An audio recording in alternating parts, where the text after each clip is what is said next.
Good evening, everyone. Give me 1 second here to pull up the agenda. We've had a bunch of additions to it here, so I'm trying to make sure I have it correct. So 1 second.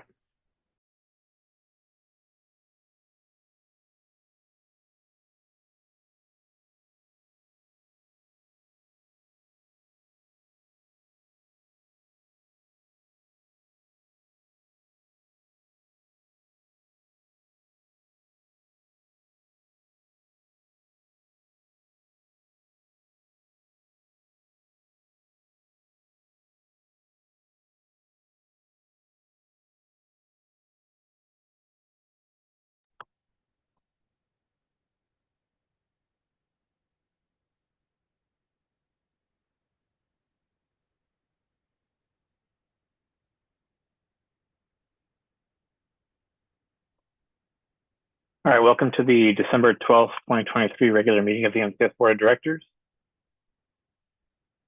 We have our updated agenda, which I'm going to post on the screen here in a minute just for review to make sure that I have it correct. And if you have something to add or had sent me something in the last minute, just please make sure that the wording is correct on there.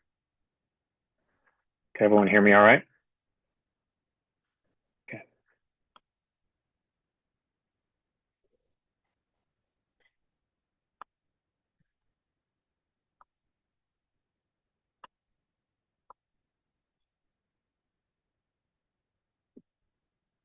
All right, so I haven't received any pre-submitted public comments, which brings us to item number 3, which is changes to an approval of the agenda. So in the format under the executive director report, I added an item number 8, assistant principal report below with SIA annual report added to that. Does that look good to you? I can also just put it underneath your director report if you'd like it there as well. And I can't hear you, you're muted.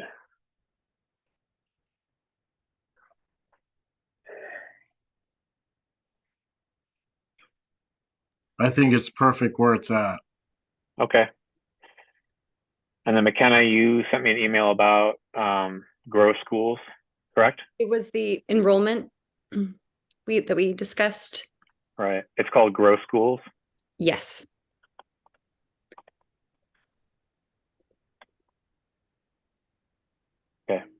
and we have our policy review from Thad.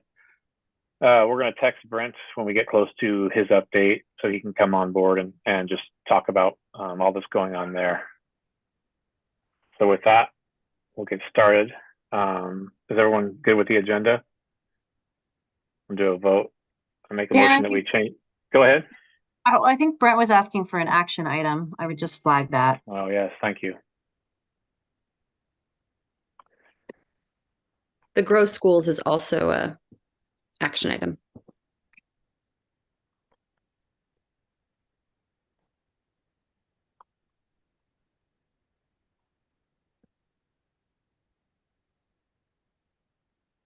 And I don't know where things left off, Devalia, whether you needed an action item.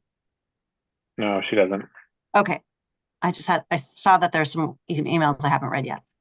Yeah. Thank you. Okay. Go ahead, Mary. Could you please send me that that new agenda? Yes, I will. It doesn't have to be tonight, but I'll get to you at the close of the meeting if that's okay. perfect. Thank you. And Thank you. Dan, I was just noticing, I forgot to look at the second page. Is the business report in there anywhere? Business manager? If you could fit under mine, but or No next problem. to, Or maybe staffing updates. yeah, See, that'd be fine. Okay.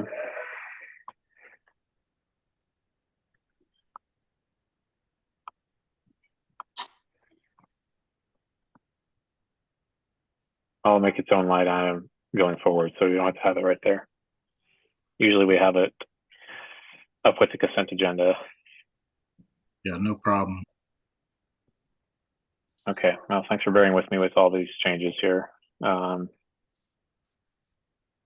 Thanks for doing them all in real time as everybody watches you. Yeah, well, that's life, right? So I just want to make a motion that we approve the agenda as edited. Can I get a second on that? And I can't see people. Thank you, Avelia. All those in favor, please verbally or raise your hand.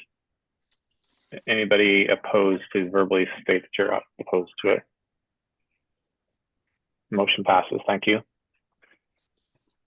That brings us to the consent agenda. I think as we've moved to, we're not going to post those on the screen here, but does anyone have any questions or does anyone have any comments that they want to make to that, to the check registers that were sent out?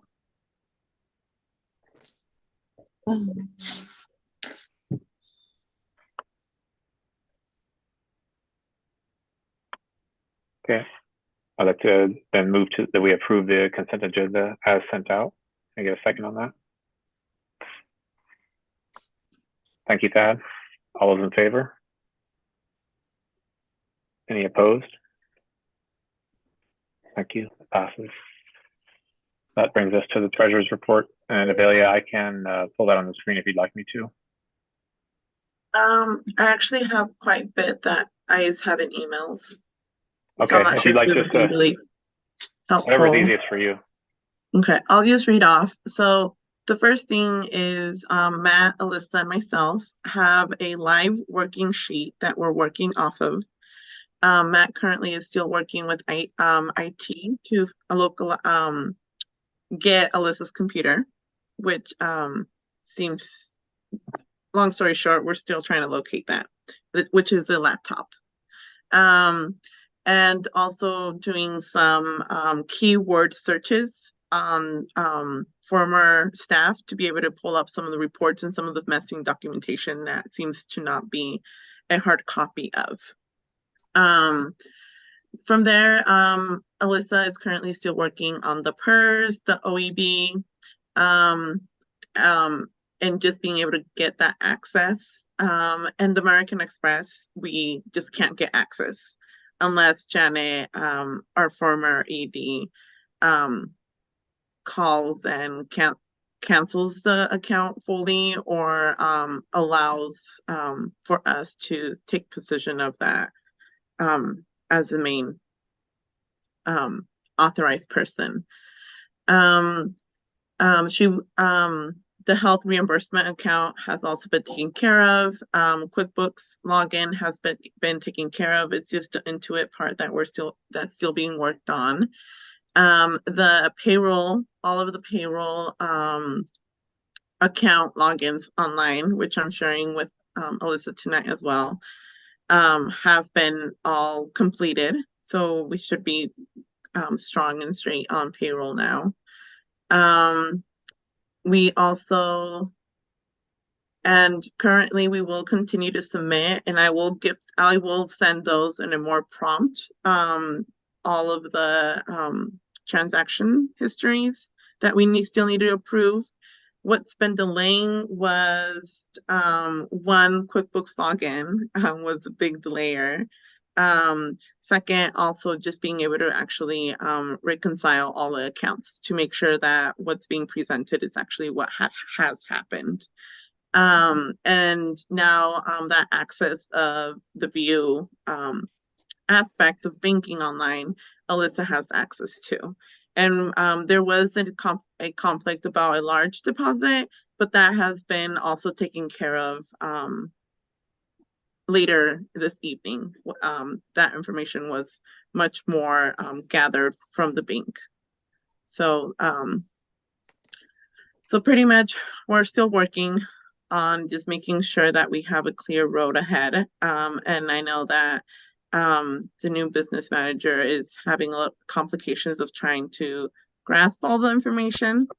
We're hopeful that IT is able to help us with some keywords, grab some of the information or get some of the information on past emails.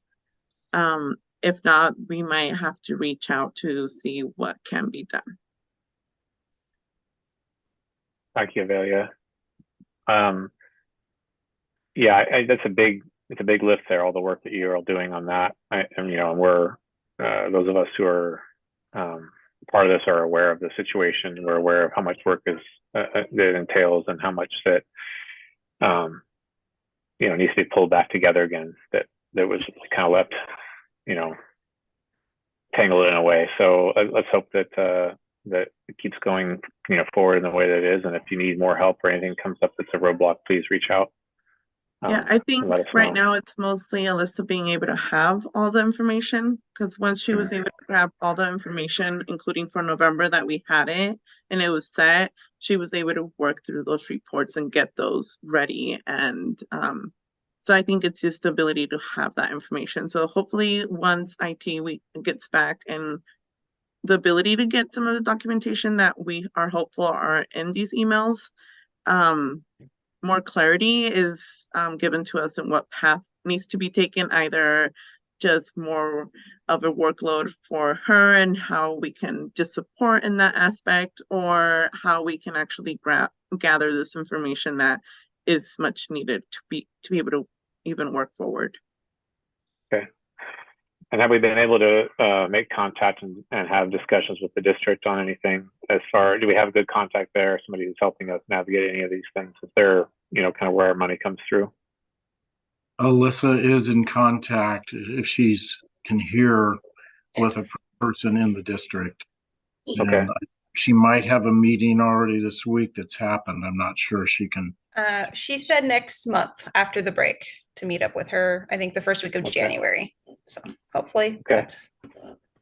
If you need any help there, please let us know. Okay. Will do. Thank you. We've had meetings. Giulia and I have had meetings there, so we can make. If you need assistance there, please reach out.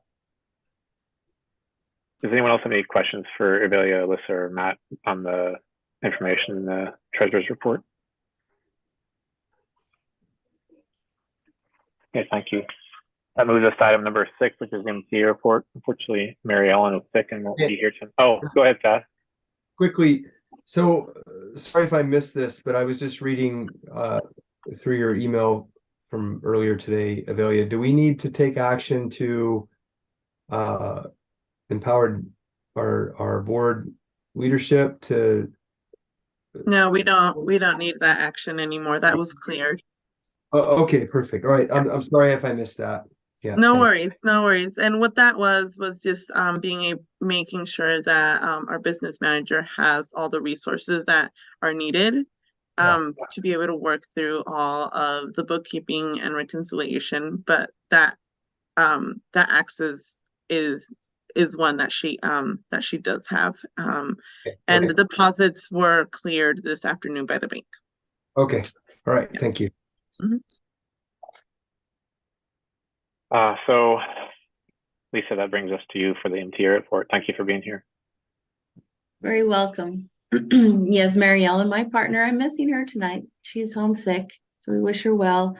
As a lot of our staff are becoming under the weather and students as well, so we're doing due diligence to stay healthy for the rest of the week.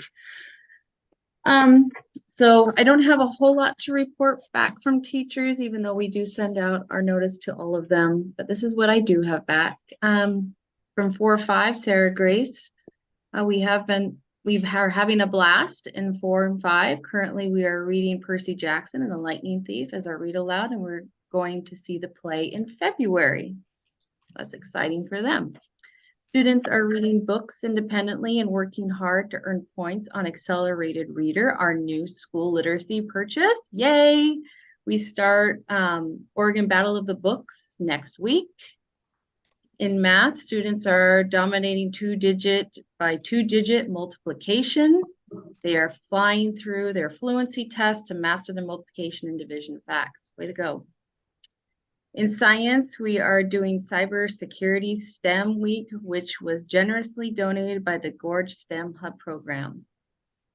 In social studies, we just finished a unit on government, so during our Christmas party, we will be watching National Treasure as a special treat. And thankful to be a part of the wonderful MCS team. Sends off Sarah Gray, so thank you. Kate Nichols, our middle school science teacher, writes in middle school science, the students are learning about Newton's 3 laws of motion. It's an excellent unit with many labs, and students are asked to set up clear and precise experiments. Last week, they did labs with tennis balls, wind-up toys, and we added an additional one with paper airplanes. As adults, we know the complexity of setting up trials so they can be replicated. So there is a lot of disequilibrium going on in the classroom. As we continue, my goal is to support the students in figuring out these amazing science concepts. But that's a fun time in her room. Melina Hogue, our middle school math teacher, writes in that middle school has started their history LID, which is learning in depth projects. The 6th grade is focusing on ancient civilizations, 7th grade world history, and 8th grade influential US presidents. Presentations for that will be in mid-January. The STEM LID project will begin as soon as that one is finished. The presentation for that will be at the end of February. She would like to add one more personal note. She needs to get into her building. She's getting kind of frustrated, as I'm sure a lot of other people are too about that. So that's her voice there. Janet Baker, our Explorers teacher, writes in, Explorers are finishing up their timeline projects with a unit on community helpers and future jobs and careers. In January, we will be jumping into a new unit of study of roads. And the 2-3 teachers, Mary Ellen and myself, write in that we have enjoyed our study on cultures and traditions. Last week, we had a great opportunity of making latkes and applesauce for celebration of Hanukkah. Mr. Henry came in and read a book to all of our students, and we are enjoying playing games and learning about all of these traditions during this time. We are also working on our canned food drive. I know in my class we have a goal of 100 cans, so we're really pushing hard to get that goal. And that's all I have to report from our teachers. Any questions? Thank you, Lisa. Thank you. Sounds like a lot of awesome things going on. So that's good to hear. Oh, I forgot to add that our social committee did a wonderful job of putting on a baby shower for Crystal, our new mom to be, and we will miss her when she goes on maternity leave. But we had a great time all together celebrating her and her new baby to come. So. Awesome.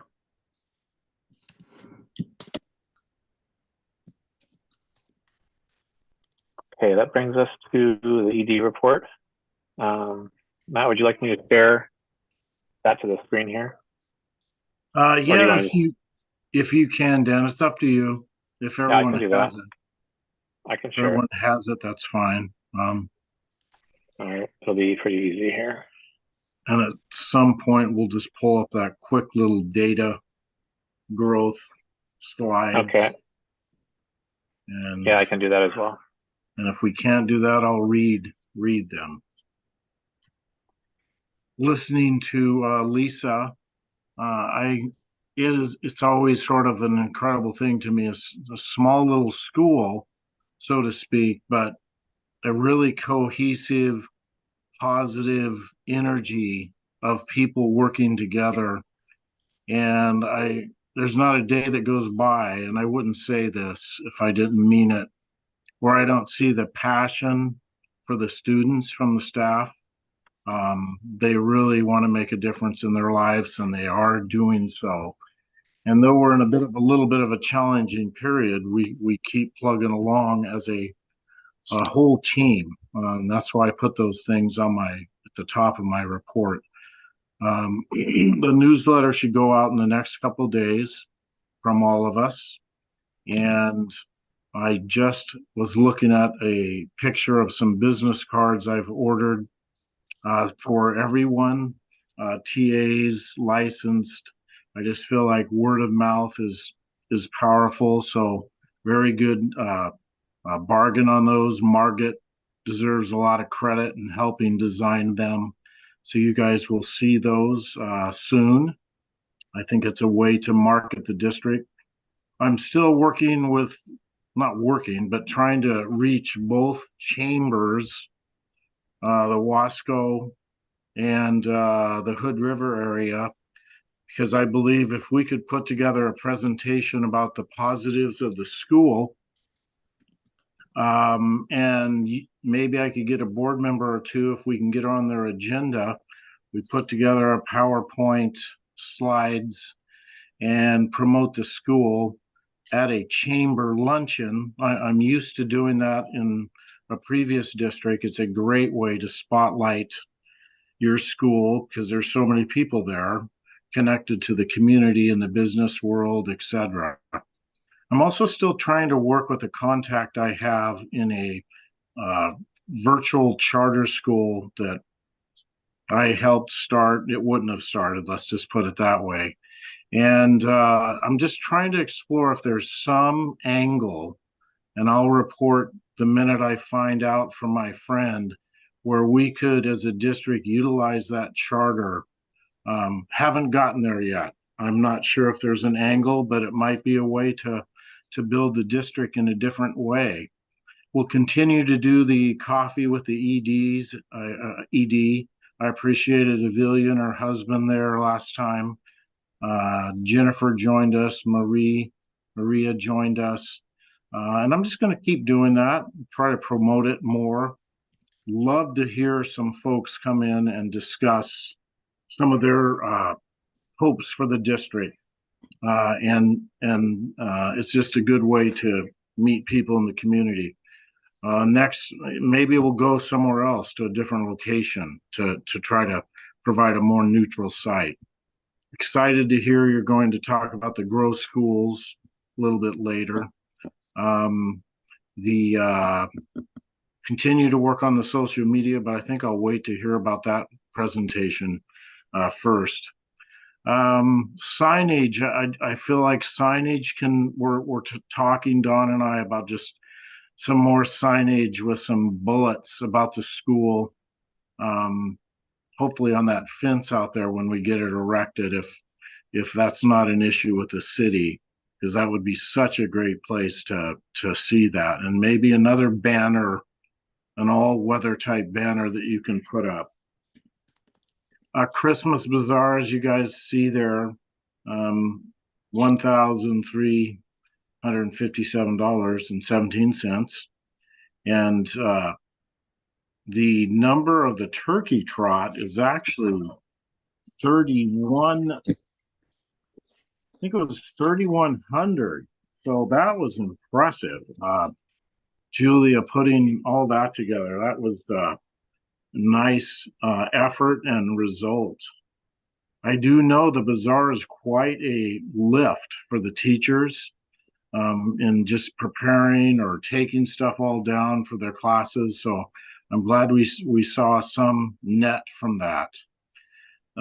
Disappointing at this point, but I'm an optimist. We do have several people moving out, some families moving south, socioeconomical job realities. So the enrollment is right at 150, and with the 10 in the pre-K. Last month I talked about the waiting lists. And the third page of my report, I won't even go to that because it still has the data of the families that have moved out, why they did, which grade level. And I continue to make some phone calls. I've left some messages for a couple, 3 families, and I'm going to go through every one that I can. And just no pressure. I'm just going to reach out to them and see how they're doing with their child in a different location and see. Yes, Giulia? Can someone remind me, or maybe you know, Matt, I believe that after 10 missed days, we also have to, I don't want to say unenroll, but it counts as, correct? Yes, you drop them on the 11th day. Okay. So there's still possibilities that January we might have some. Yes. Okay. That's a very good point. Because of vacations and. Yeah, right. And even, unfortunately, some families and kids, as you guys all know, and Jennifer knows, there's just some really spotty attendance at times. So they might miss 5-6 days and then all of a sudden they're back. But yes, you're right. Right. As of right now, we know 4 students that will be returning in January. Mm-hmm. Yeah, they're gone for most of December and part of January. So we will get those 4 back. Mm-hmm. Not sure how about you guys. Go ahead, Don. That's traditionally been the case, from what I remember, Jen. Yeah, we have families leave, go visit other family in different parts of the country or out of the country, and then they come back. Yes, that is, yeah. Giulia, Jen and I we have not, and I apologize. I'm trying to think of maybe another topic to put together into the busing survey. So we'll definitely be sure and get that out. So if there's any other, I think 2 or 3 topics, 2 topics is plenty in a survey, but I'm just trying to think of some marketing questions that we could send out, not to just use that word, but that concept. Sarah Grace and myself and Jennifer, we continue. I had a great visit by phone, but I think I shared that last month with Lucille, and I'm very confident we'll have a large all-school assembly at some point. And Sarah Grace and probably some of her colleagues I know Lisa and Mary Ellen were also interested, are communicating with her. She's pretty busy. So we're just trying to structure that because I think it'll be awesome. And I had Jennifer in my report, but we'll wait for that for her. I apologize too. There's a couple little mistakes, but in the next section, we continue. Actually, we've revised. Jen and I really worked on a way to improve the efficiency and really the communication around discipline, because that's the concept with a behavioral referral, is to improve the behavior so the students are in class. And so we've put together sort of more of a efficient system. One of our meetings a week or so ago, a couple of the younger teachers, I'd say, really appreciated the difference actually they were seeing in the behaviors in their classroom just by changing the method.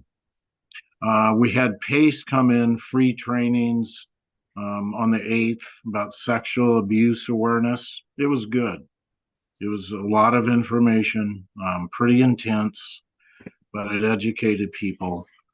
And then they provided 2 different segments on classroom management and actual playground. I use management, but just ways to de-escalate and things to look for. So I thought it was very helpful. The curriculum continues, and at this point, Dan, maybe you could, the curriculum capacity building, I should say, if possible, Dan, if you could pull up that little slide of those 4 slides.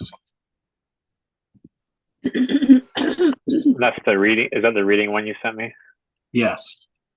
Okay, Reading data.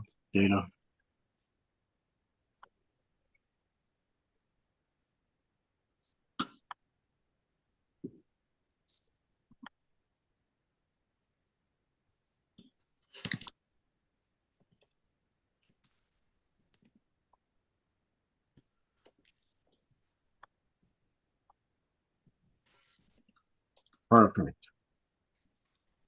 I must say, as we all know, this is a full partnership. I mean, helping young people improve starts in the home.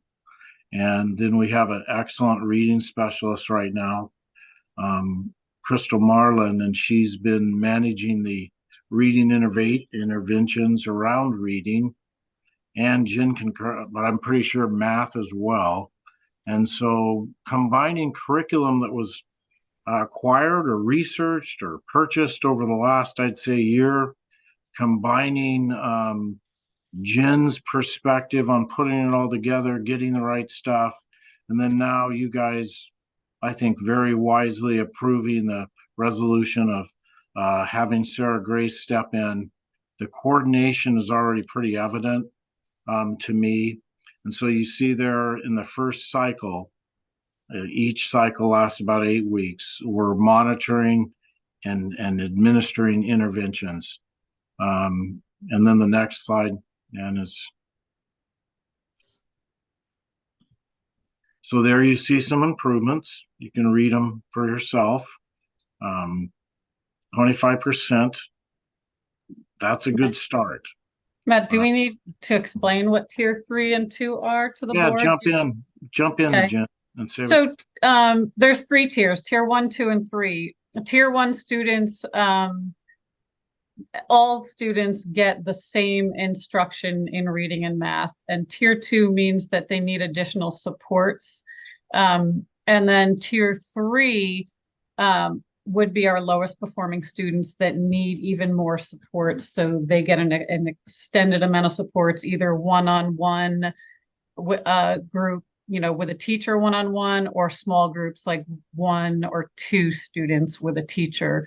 And then we have 5 staff members that are doing or working with these kids in tiers 3 and 2. And in reading, I'm pretty sure we are progress monitoring around 6 weeks for these students. And then we reassess and reevaluate and move the kids into different tiers if possible. Our ultimate goal is to have the majority of our students in tier 1. Yeah, thank you, Jen. And just an observation, you look at 2nd and 3rd grade, maybe even 4th. You folks lived through the pandemic. It's not an excuse, but when I look at those grades, and then you see kinder just popping right up there, 25%. So over the next 16 weeks, roughly, I think we're going to see these percentages continue to go up. And then the next slide, Dan, maybe it's the last one. Cycle 2 will begin the next 8 weeks. Tier 3, as Jen was talking about, will need the most support. 43 students are tier 3, K through 5. Our tier student 2 are reading about half year below grade level. And so you can see that overall students are struggling with decoding, fluency, and comprehension. I thanked a volunteer today who was reading, I believe in the kinder classroom, who came in. I said, thank you so much for coming in and doing that. He was probably in for a good hour. Okay. Maybe one more slide down. No, that's it. Okay. Thank you. Does anyone have any questions about that reading data for Matt or Jen? Go ahead, Avelia. From tier 1, the 43 that are from K to 5th, I believe, how many are learning 2 languages? Do we know that data? We can find that data, but that's a great question. I'm just curious to know how many are learning to read in 2 languages or even 3 languages. That's a great question. Yeah. That'd be great data for us to compile as well. You know, that's such a good question, Jen. Do you think, I mean, Crystal obviously is exceptionally a skilled bilingual person. I've never thought about that. So, well, yeah. And I have the document of all the tiers, and that would be pretty easy to put together. Not right now, but we can put that together, Avilia, and then report on that. Thank you, Avilia. Yeah. I have a question related to that data as well. Is that what kind of information is being sent out to parents on ways that they can assist? So if we recognize a student who's needing help, you know, how do we tie it in? You know, we can, you know, the statistically we can maybe influence 20% of a child, you know, how they're doing based on what we're doing at school, but 80% comes from home. So is there a way that we can send that information back home in a digestible format that gets the parents on board and has them realize, okay, we need this help on these items, maybe in their Tuesday packet or some other way? Yes, I think those packets, I'm not going to estimate what is sent home, but I am sure that areas like that are communicated to those parents. And then, of course, the traditional ways, there's some media. What is it called, that app that they all have, Jen? I can't think of it right now. Dojo. Yeah. Class Dojo. Yeah. And I know that like in the parent teacher conferences, the teachers really encourage parents to read with the students at home, to really have, you know, make sure they're reading. That's the most important thing, to really enhance their reading. But I think it would be a good idea to send something home, especially the kids in tier 3 and 2, really encouraging or sending some things home for the parents. We'll check a little more on that.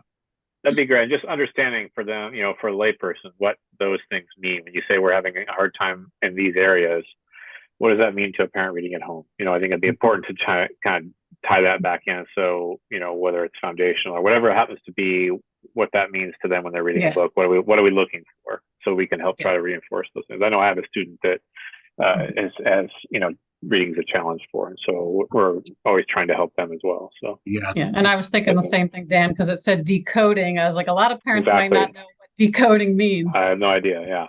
Right. Avelia, you had your hand up. Yes. I guess I just want to emphasize that maybe sending something home versus Class Dojo, just because I know that Class Dojo is in English and not in other languages that some parents might need. Good point. And my only point with that is 20 years ago when I was in classrooms, you had traditional parent-teacher conferences, a phone. I always strongly believe, and I encourage teachers today, you don't have to wait for a parent conference. Invite the parent in at any time and remediate and talk with them. And so that little app, I'm impressed though that they can at least, like, there's several teachers example, they'll send home in real time like a behavior challenge with the kid because they have that communication with them. So the sky's the limit with those type of things. But yeah, the more the better. Matt, I know Go that, ahead.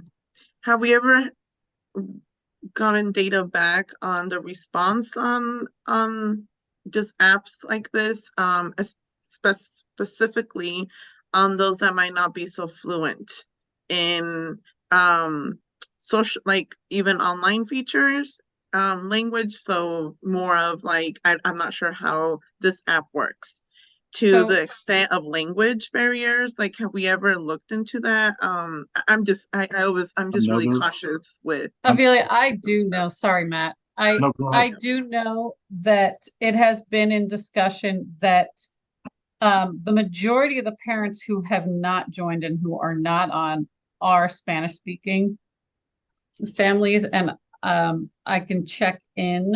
And I just got a message from Sarah Grace that said Class Dojo will translate anything into Spanish for the Yes. parents. Yes, Okay. but it's not friendly translated. Oh, okay. Good to Yeah. know. Thank you. So It's- I wouldn't rely on that. Okay. So in other words, it's sort of awkward, Amelia? Yeah. Okay, Not appropriately translated. okay, okay. Okay. Anyway, yeah, super important. And of course, the grades are reflected in report cards, so to speak. And you can always drill down. I'd encourage it with a teacher on anything in the report card that you are unclear on. We could reiterate that in the newsletter. Okay, let's see. Finish up here. Give me a second. I'll pull up your report here again.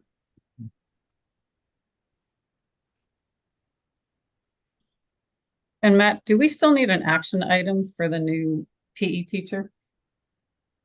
I'm gonna see what Dan thinks about that. But at this point, I'd say no.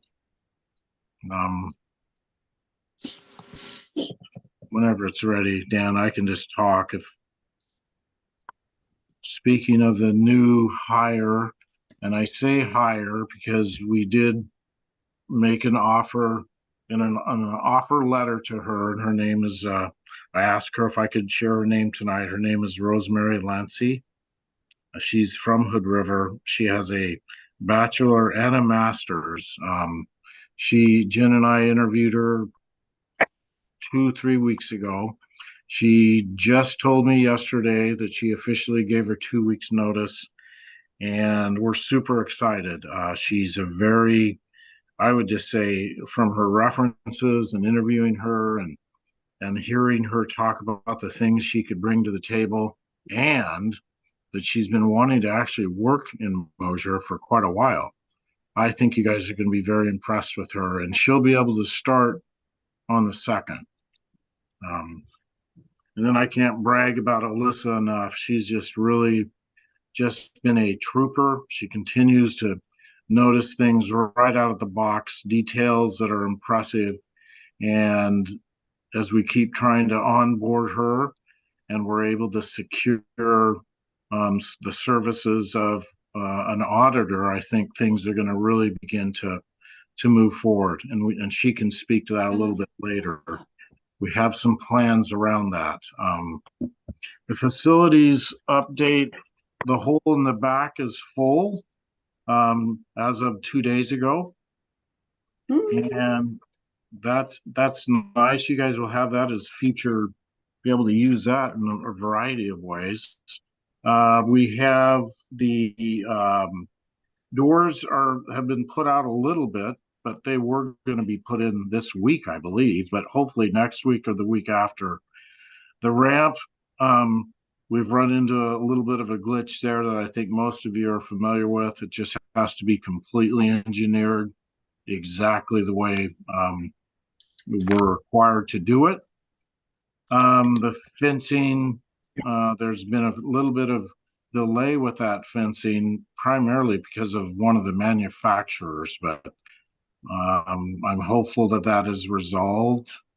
The trees that really were loaded with beetle issues and things like that, weakening, they were completely removed. So that's a nice safety thing gone.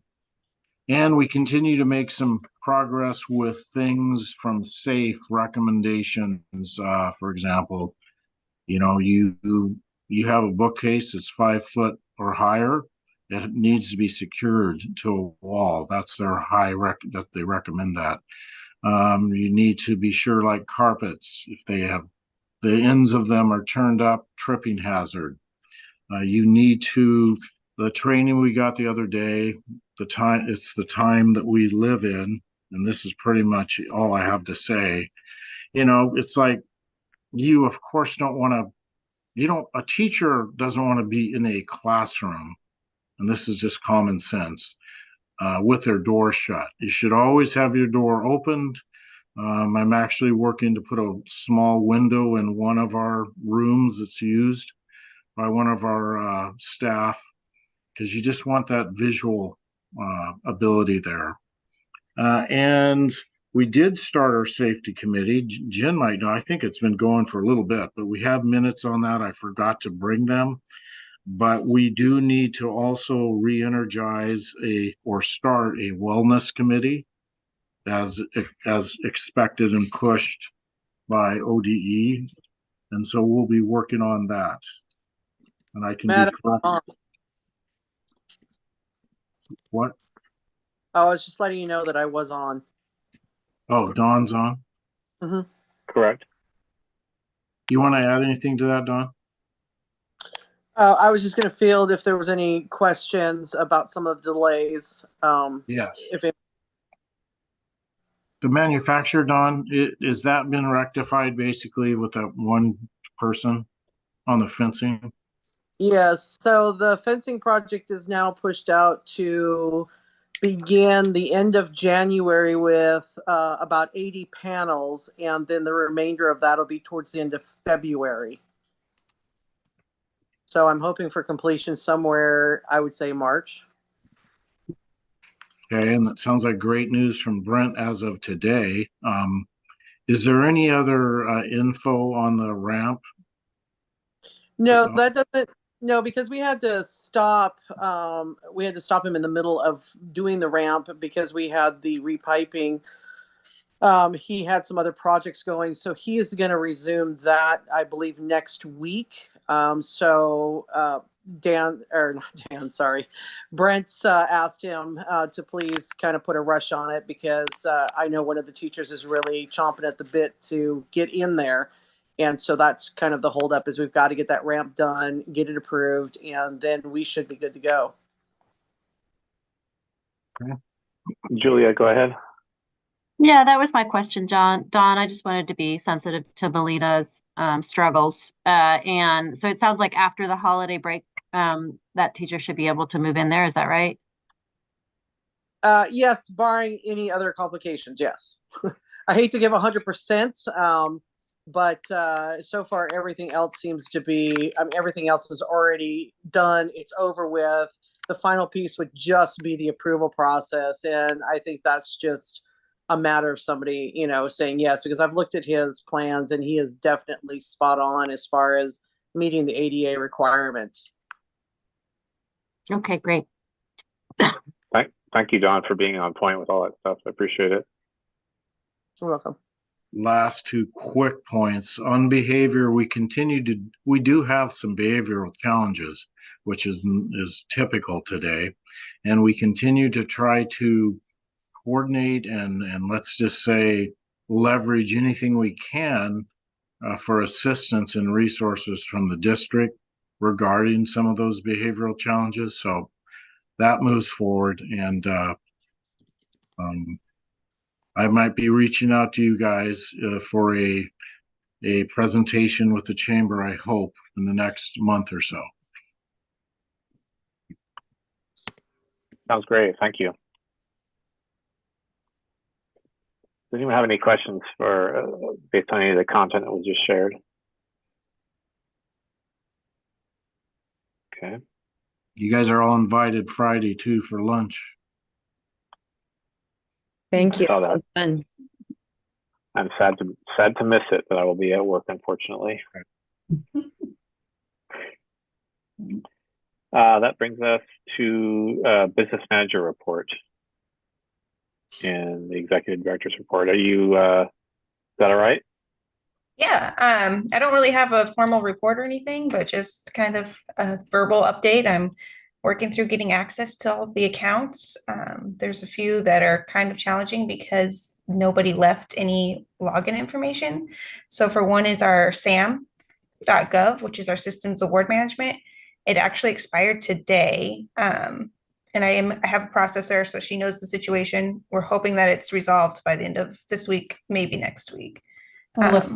Alyssa, sorry. Yeah. So I am too been trying to become an administrator for that, and that was the whole thing with the notarized letter. Yes, and she's sending me that letter tonight. Tomorrow she had to wait 24 hours, so it'll be 8 a.m. tomorrow. Because I and so we actually should move forward. I have the template for you. Yeah. Okay, So perfect. Yeah, so they're going to delete the account and then we'll renew it. We did pay for our renewal, so we won't because we have that grant, and so that won't be affected at all. Perfect. And then another thing is the auditors have submitted a withdrawal, so we are on the hunt for a new auditing firm. If anybody has any leads, please let me know. Right now, I'm just kind of reaching out to a list that our previous auditor had shared with me, and then just continuing to do the day-to-day and learn things as I go. And that's about Now, it. could you verify we do have to have a auditor hired to achieve the extension? So I've reached out to the state about that, but our previous auditor sent me the extension virtual online form to fill out, but we cannot submit that without an auditor identified beforehand. So I have submitted a thing to the state explaining our situation. Have not heard back yet. Right. Let me know. Yes, we'll do. And I know you had a meeting earlier with Brent last week about all the grant stuff and all of our various accounts that are going towards that. If there's he'll have a presentation here later on, but if there's any questions with that, please, don't hesitate to reach out. There's a lot going on, but we're available. That meeting with Brent was really informative, and maybe sometime in January I can meet with individual board members just to get everybody's take and information download maybe. So I'll send out emails. I look forward to it. Thank you. And some of us, like Thad and myself, may have, as you go through information that you're missing, there may be emails that we have saved in our email records that may be of assistance. I wouldn't know what it would be, but if you have something you're like, hey, I want to know about this account, I can pull up every email that I've ever received about whatever it happens to be, and if it helps piece pieces together that you're missing, that's a good. Maybe it would help. That'd be great. Because there are some grants that I found that I don't know who the person is. So maybe I'll hit you up for a couple of those this week. Perfect. All right. Thank you. Go ahead, Giulia. Yeah, I had the great fortune of meeting with Alyssa and Matt. Was it last week we met? And I just want to express my gratitude to stepping into what's really a complicated role. And it's made just extra difficult because Alyssa's untangling, two different systems here, the ESG, who very graciously stepped in and helped us, and I'm very grateful for that.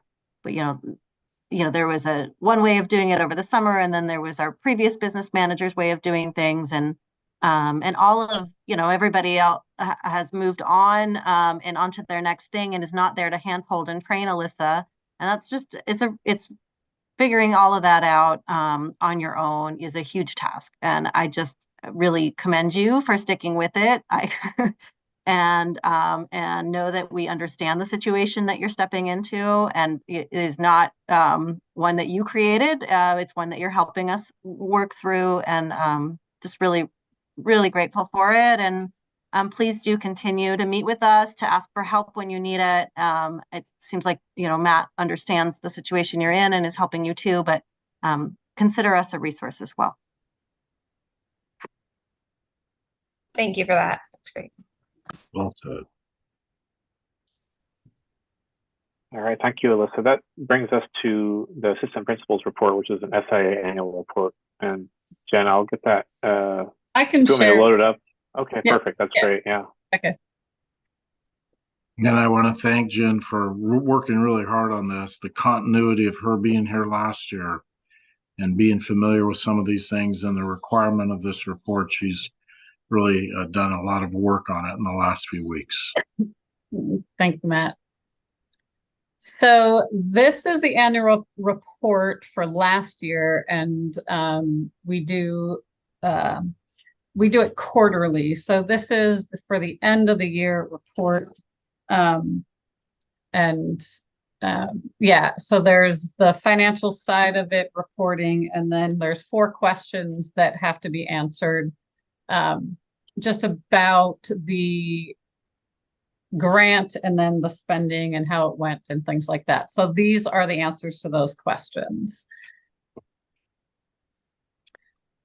So just so that you guys know, so as recipients of the SIA, we have to present the annual report to our governing board at the opening at an opening meeting with opportunity for the public to comment, and then after which time we can post that report onto our district website, and then we report it to the state after we're done reporting it. So the first question was, what changes in behavior, actions, policies, or practices have you observed related to SIA implementation during the 2022-23 school year? And how do you see these changes contributing to the goals and outcomes in your SIA plan? So I bulleted the specific areas that, or the things that we were able to do and implement because of the SIA funding that we had last year. So we were able to add music for enrichment. Unfortunately, as most of you know, the teacher who was teaching the music did leave at the beginning of March.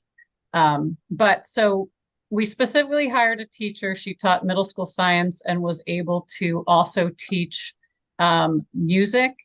And then with the funds, we were also able to purchase or rent instruments. We were able to get, not purchase, but we were able to rent some instruments and bring in music, purchase specific music that the kids were able to perform. And a lot of you got to see that last year. We had some wonderful performances by the students around the holidays with various instruments, and then also violin. We also brought in an individual who helped with social emotional support she was specifically for middle school students and helped them with social skills and emotional health.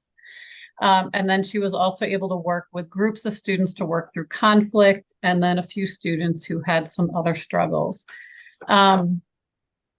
We also were able to have 2 field trips in a month for the middle school as extra enrichment.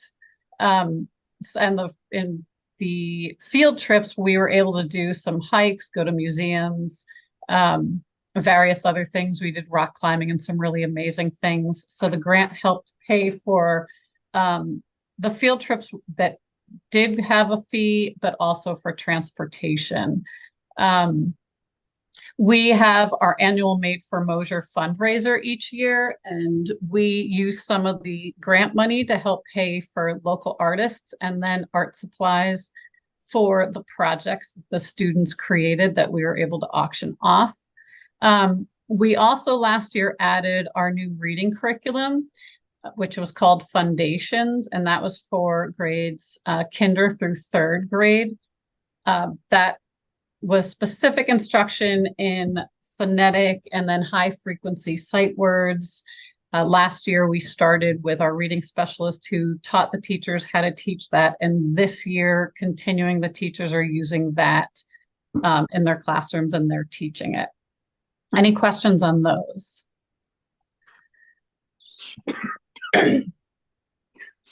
Okay, so the second question, what barriers or challenges to SIA implementation have you experienced that are helpful for your community and or state leaders to be aware of? And what adjustments, if any, did you make to your SIA plan as a result of these challenges? One of the biggest challenges that we've had and we still have is finding a long-term music teacher that can stay and be there all year. That's been a struggle for a very long time. So there's a lack of applicants to teach part-time music. And then there's a lack of staff and community members able to teach after-school clubs or sports. And we set aside some funds for those. And then staffing for outreach purposes were limited. And then due to a disconnect between leadership and instructional staff, there was minimal community outreach achieved last year, which I think really did affect our current numbers at our school. So those were really, I feel, our biggest challenges. A lot of the other things we were able to use the funds for successfully. Any questions on those? And this quick observation, I think we do know all of our teachers do have some certification in music. We do see them doing things with music in their classrooms. It's impressive. Yeah. Thank you. Yeah. So this year we have a lot of teachers that are doing some sort of music and then art in their classroom, because that was another area, finding an art teacher. And it's actually really enjoyable to hear some of the music coming out of the classrooms, each day. Marie had a question. Go ahead. Hi, hi Jen. Hi everyone. I was just wondering if you had been able to meet with Mick Kelly at all to discuss music. Not yet for this year. And the other thing, so this year, so SIA this year is called the Integrated Plan. We did not budget for music this year, and I'll kind of explain later why that is. But yeah, so we have there was some outreach to Mick, and we have not moved forward yet on that. And I would really like to see if there's a way for After School Club to bring some music back. This is the third question. So SIA implementation includes ongoing engagement with all students, focal students, families, staff, and community partners. How have relationships with or between those groups changed and or been maintained throughout this academic year? So that was last academic year. Consider the community engagement toolkit and where your efforts might land on the spectrum as you complete your response. So relationships were maintained through a community / parent focus group meeting to allow for input. Excuse me, I believe we did 2 where families came in, they worked in groups at tables and were asked what are some areas that they wanted to see improvement. So that was something that we had done twice last year. There was a weekly LGBT student lunch that was scheduled to allow students a safe place to share and communicate concerns throughout the year. We had an outside social emotional consultant in weekly to teach middle school students skills around social emotional needs and to identify students in need of additional supports. She also met with small groups of students who needed those additional supports. Rachel's Challenge, which is an organization that promotes kindness to battle bullying behaviors in school settings, was brought in the spring to provide age-appropriate assemblies for each grade.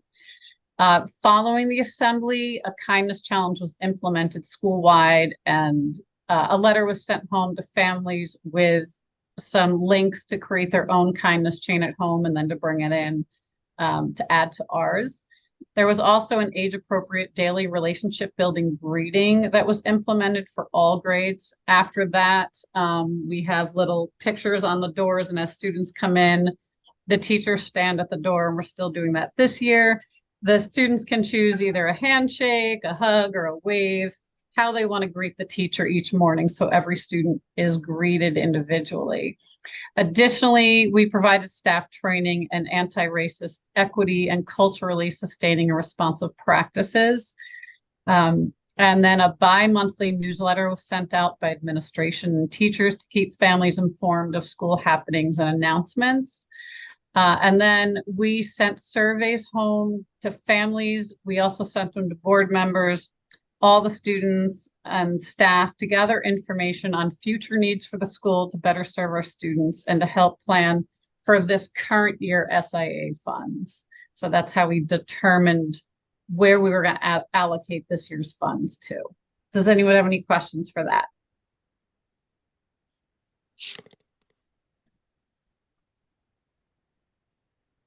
Okay.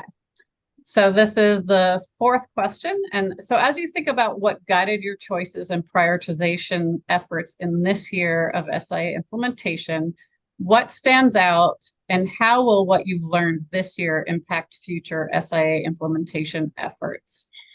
So what guided our choices and prioritization for this current SIA funds was the gathering of the data from the various surveys that were sent out. And the most common concerns helped us prioritize outcomes and activities for the allocation of integrated funds for this current school year. And that is honestly why this year music was not put into that, because it wasn't deemed as an important area for the school this year to allocate funds to, unfortunately. Anyone have questions on that?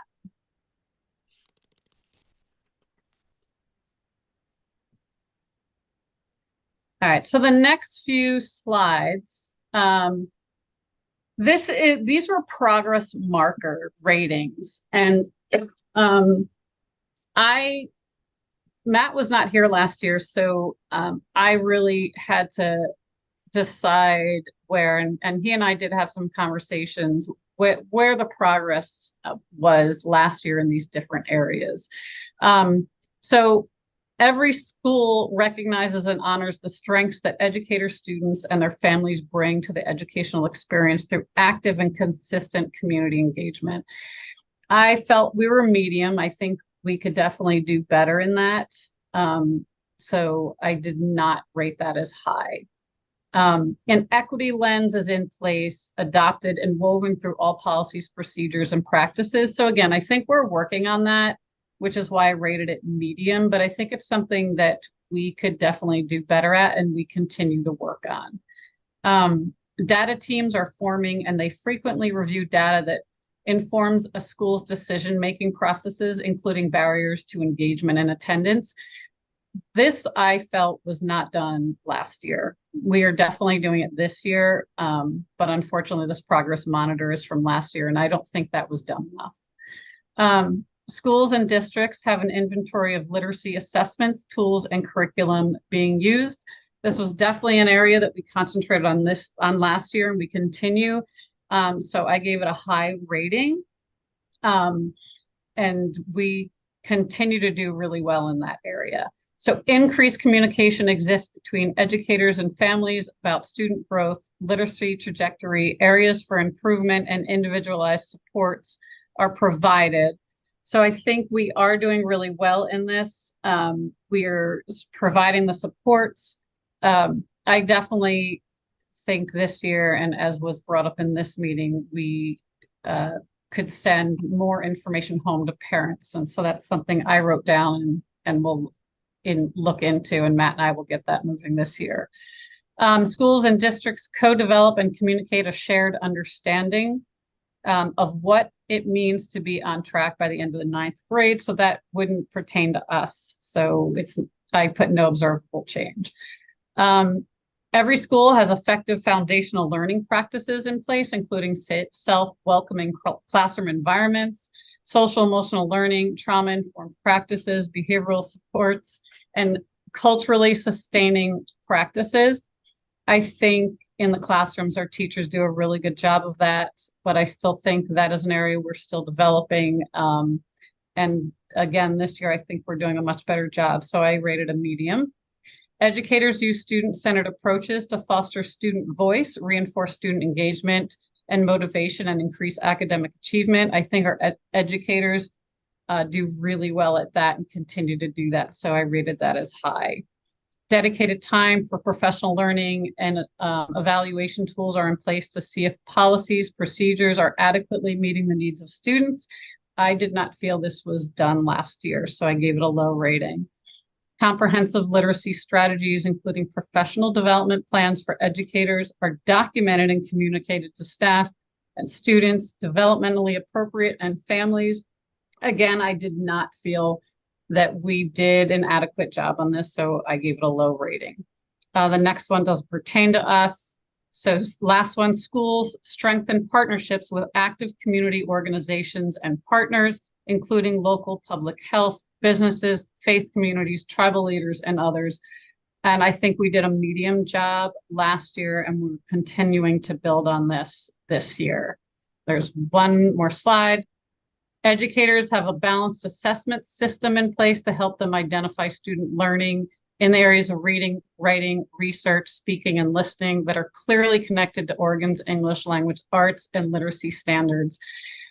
I gave it a medium because I don't feel this is something that was implemented and asked for from the educators, from our teachers. And this is something we are working on this year, and having Sarah Grace really help with that. So we have a greater understanding of what teachers are actually using. School districts have, so the last two do not pertain to us. Does anyone have, I know it's a lot, sorry. Does anyone have any questions? How does, the people who award the grants to us, how do they take this information and interpret it? Or do we know that? How is this received? Do we get feedback on that, on our areas? And then are we able to say, okay, based on what we did last year, here's our goals for this next year? So what we did, and it's funny because I've been really looking at it, and I said to Matt, I really want to make sure we're concentrating this year and really paying attention to the areas that we allocated the funds. We used the surveys that we had sent out, and really that's how we decided on where the funds got allocated this year. And I think in hindsight, for me, I would have also liked to kind of look at the areas that were much needed as well, as administrators, and that I feel we should have also allocated some funds to. Does that answer your question, Dan? Yeah, I think so. Were we able to take advantage of all of the funds that we had available? Last year, we were able. What's that? Yeah, I mean, there were some areas that we took more advantage of, and some areas that we didn't take full advantage of. Okay, which is understandable. But OD will give us feedback, Dan. Okay. Mm-hmm. And the public, I would suggest it'll be on the website. They are more than welcome to send us questions from here on out. Mm-hmm. Yeah, and about last year. Mm-hmm. Thank you for the questions, Dan. Any other questions?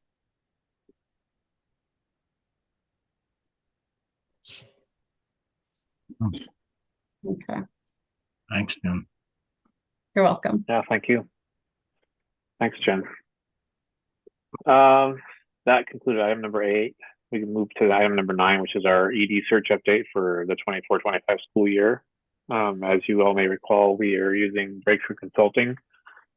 The job, in our last meeting, we'd approved the job posting, and it's up, and there are, per Rob at Breakthrough, we've already received, and this was over a week ago, we had received a few applications already for next year. The next step will be for us to build a screening process where we will look through those surveys and do an initial screening. And so that'll be something that we'll be asking for different parts of the community to get involved in that, whether it be through the board, staff, community, family members, things like that, that we're going to try and, part of what the process is with Breakthrough is to have that kind of a screening process to look at the initial applications and determine which ones kind of satisfy what we're looking for, and then move forward from there. So there'll be more information on that in our next meeting. There's also a survey that was sent out that's open from December 5th through January 5th. Matt sent that out earlier this month. And so please, if you're listening to this, take time to fill out that survey. I think also maybe sometime towards the end of the month after the break, before the 5th, it'd be nice to send a reminder out, Matt, just to have people fill that out, because I think it'll get lost. So if we can just get a reminder out, maybe a week prior to the due date, till January 5th, that'd be helpful. Our next section, does anyone have any questions about the search, ED search? Okay, let me text Brent here. He's been, get him back in here.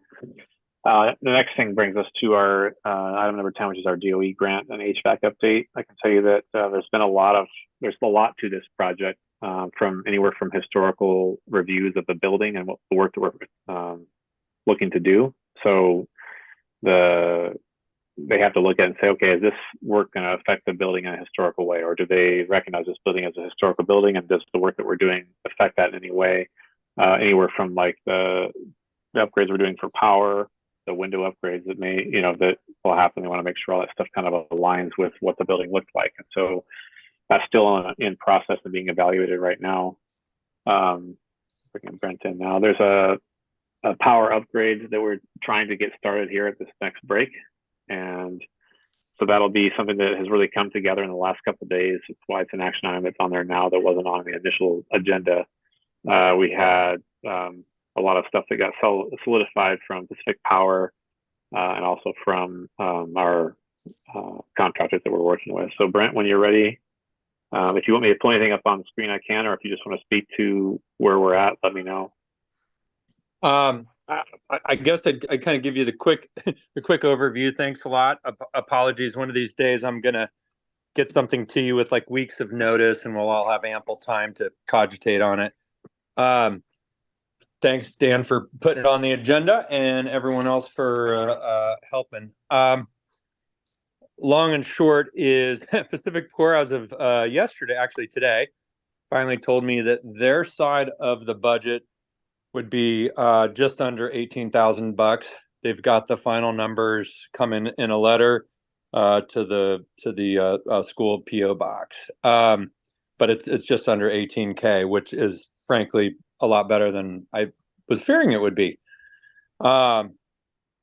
Thanks to Dawn reaching out to the city gave us a waiver from the underground wire requirement, and that kind of set off, while positive from a financial standpoint, it set off a little bit of a redesign of the electrical. I think in the end, it probably will end up saving us 30 grand or more, in everything from 12 grand in excavation costs to repaving the road to the underground transformer vault, etc. So that was really positive, but we just got the updated plan yesterday from Windsor Engineering, which is our electrical engineer that the board contracted with to design the thing. Pacific Power this morning told me that they actually were able to find 3 transformers that we need for the service upgrade. And thanks to some quick scurrying last week, we bought what we think is probably the last, if not the second to last, what's called a step-down transformer. It's a part that we need for the service upgrade, and most of them are 3 months out. We found one in Texas. Thanks to Matt and Don and Dan, we got it bought, and it's on its way to the school now. So where we're at overall is, again, just as kind of a reminder, this is a service upgrade that we would work with Piper Mechanical on. They are the ones who will be given us the draft design for the HVAC system, and the kind of wisdom behind that, just recounting a few meetings ago, and everything is having the same entity responsible for doing the service upgrade that is going to be connecting to the new electrical for the HVAC. Helps on a range of fronts. They would subcontract with Land Electric, Tito and Company, who's been the school's electrician for a long time. They're a great fit because they know where all of the wires go to, etc. Peter Kenzie's had his fingers in the school for a long time, so that's a good fit. James Smasny with I think Mountain Excavation would do a little bit of excavation that would basically go from the school building over to the and I'll have to show my ignorance that we call it the kindergarten building because that's what it was on the plans. I know it's not that, the building just to the west of the school, Gizmo. That's correct. So that would have to get a new power running underground to it, which is part of the excavation costs. The couple things I want to just emphasize is that both the price on the electrical and the price on the excavation is a fixed contract. So those are fixed prices. However, you kind of got both of those aspects deal with a decent amount of uncertainty. Are there big electrical hiccups when they're trying to replace this service upgrade? Do they hit solid rock when they go to excavate that requires the use of a jackhammer? Either of those situations will trigger basically a change order where we come back to the board. When Dan and I talked about the wisdom of trying to do a time and materials contract, which is very open-ended way of dealing with the uncertainties versus a fixed price with change orders, I think we both agreed that doing the fixed price with change orders is a better way to go. I just want to flag, expect change orders. You can't do a project like this. I mean, it would be surprising if we did the project and there weren't change orders. Keep our fingers crossed. That means more money for other stuff. But that's kind of the state of things. With that, I think I just, without rambling on too much, open it up for any questions. If anyone didn't have a chance to see the email, let me know. I'd dig in a little deeper. But the basic thing would be for the draft motion would be for the board to kind of give Dan the authority tonight to use existing money. All this money would come from existing ESSER funds, which were we've already told the folks we're going to fund HVAC. All the service upgrade is just kind of the first part of the HVAC project. HVAC can't happen without it.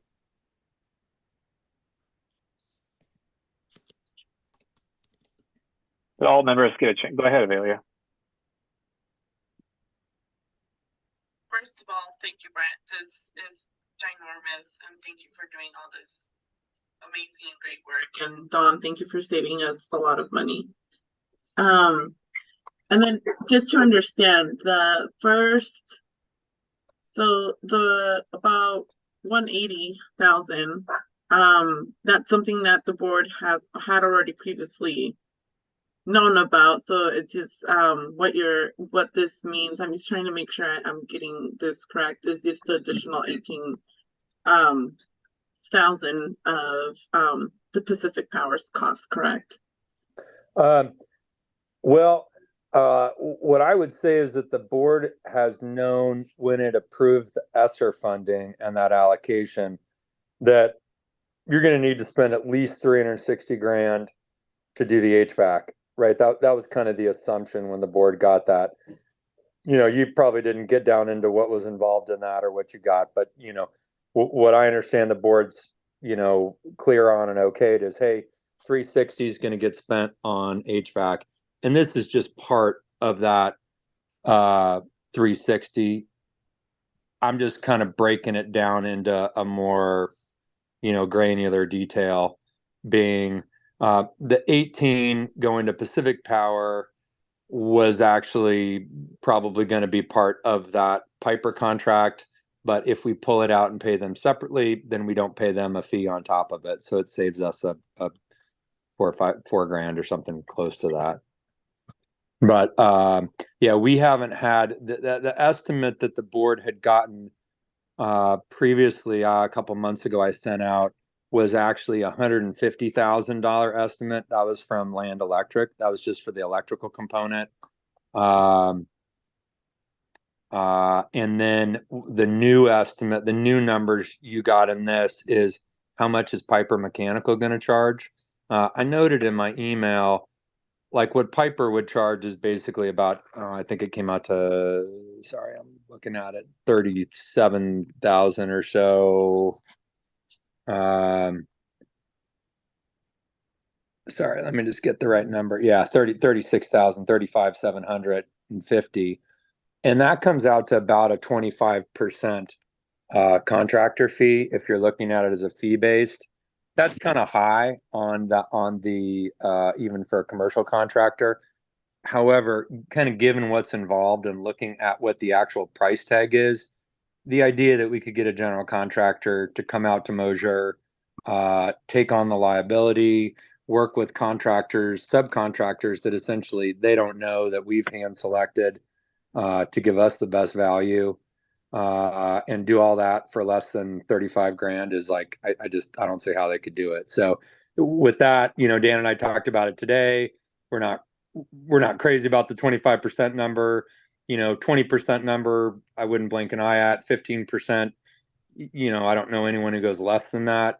So 25 is a little high, but really given what's involved, and given everything that they've done so far, I mean, I've been talking to them for months now. They've done a lot of work for free. They've been super responsive, and this has kind of been like herding cats in a lot of ways. But these guys have been a real, just great to work with overall. One of the board members forward me their email so that I can take a closer look. I wasn't. Oh, Emily, let me forward it to you. I'm sorry, I quickly shot that out again without you on my other board list, and that is my bad. I'll get it to you right now. Okay, thank you. Just a reminder to any board members, we don't of those emails. If you have a question about it, you can have a one-way direction communication with Brent, but not from the board together. So we don't have any kind of a meeting happening through email. So if you have questions about it, send them back to Brent, but otherwise save them for the next board meeting. Or bring them up tonight. Very good point. So, any questions about what? Oh, go ahead. No, I was just going to say, I think if I read this, we're being asked to approve, an amount totaling just under 200,000, but not to exceed available ESSER funds. Is that correct? Yeah. Just because this thing is kind of a fast moving thing, and I think you could probably put some more sideboards on it. What that draft motion does is basically says, you can't approve more than ESSER, right? So ESSER's, what I understand right now, we're about 360 in available ESSER funds. And yeah, if you add this all together, we're at about, just under 200,000, 196. So I think what I just wouldn't want to do is have the board say, authorize 196, and then it comes out, $5K more because we forgot something that the contractor throws in. The contractor prepared a draft contract. I wasn't crazy about the contract form. We got the lawyers involved. Giulia's now forwarded this to the lawyers that seem pretty comfortable with the contract.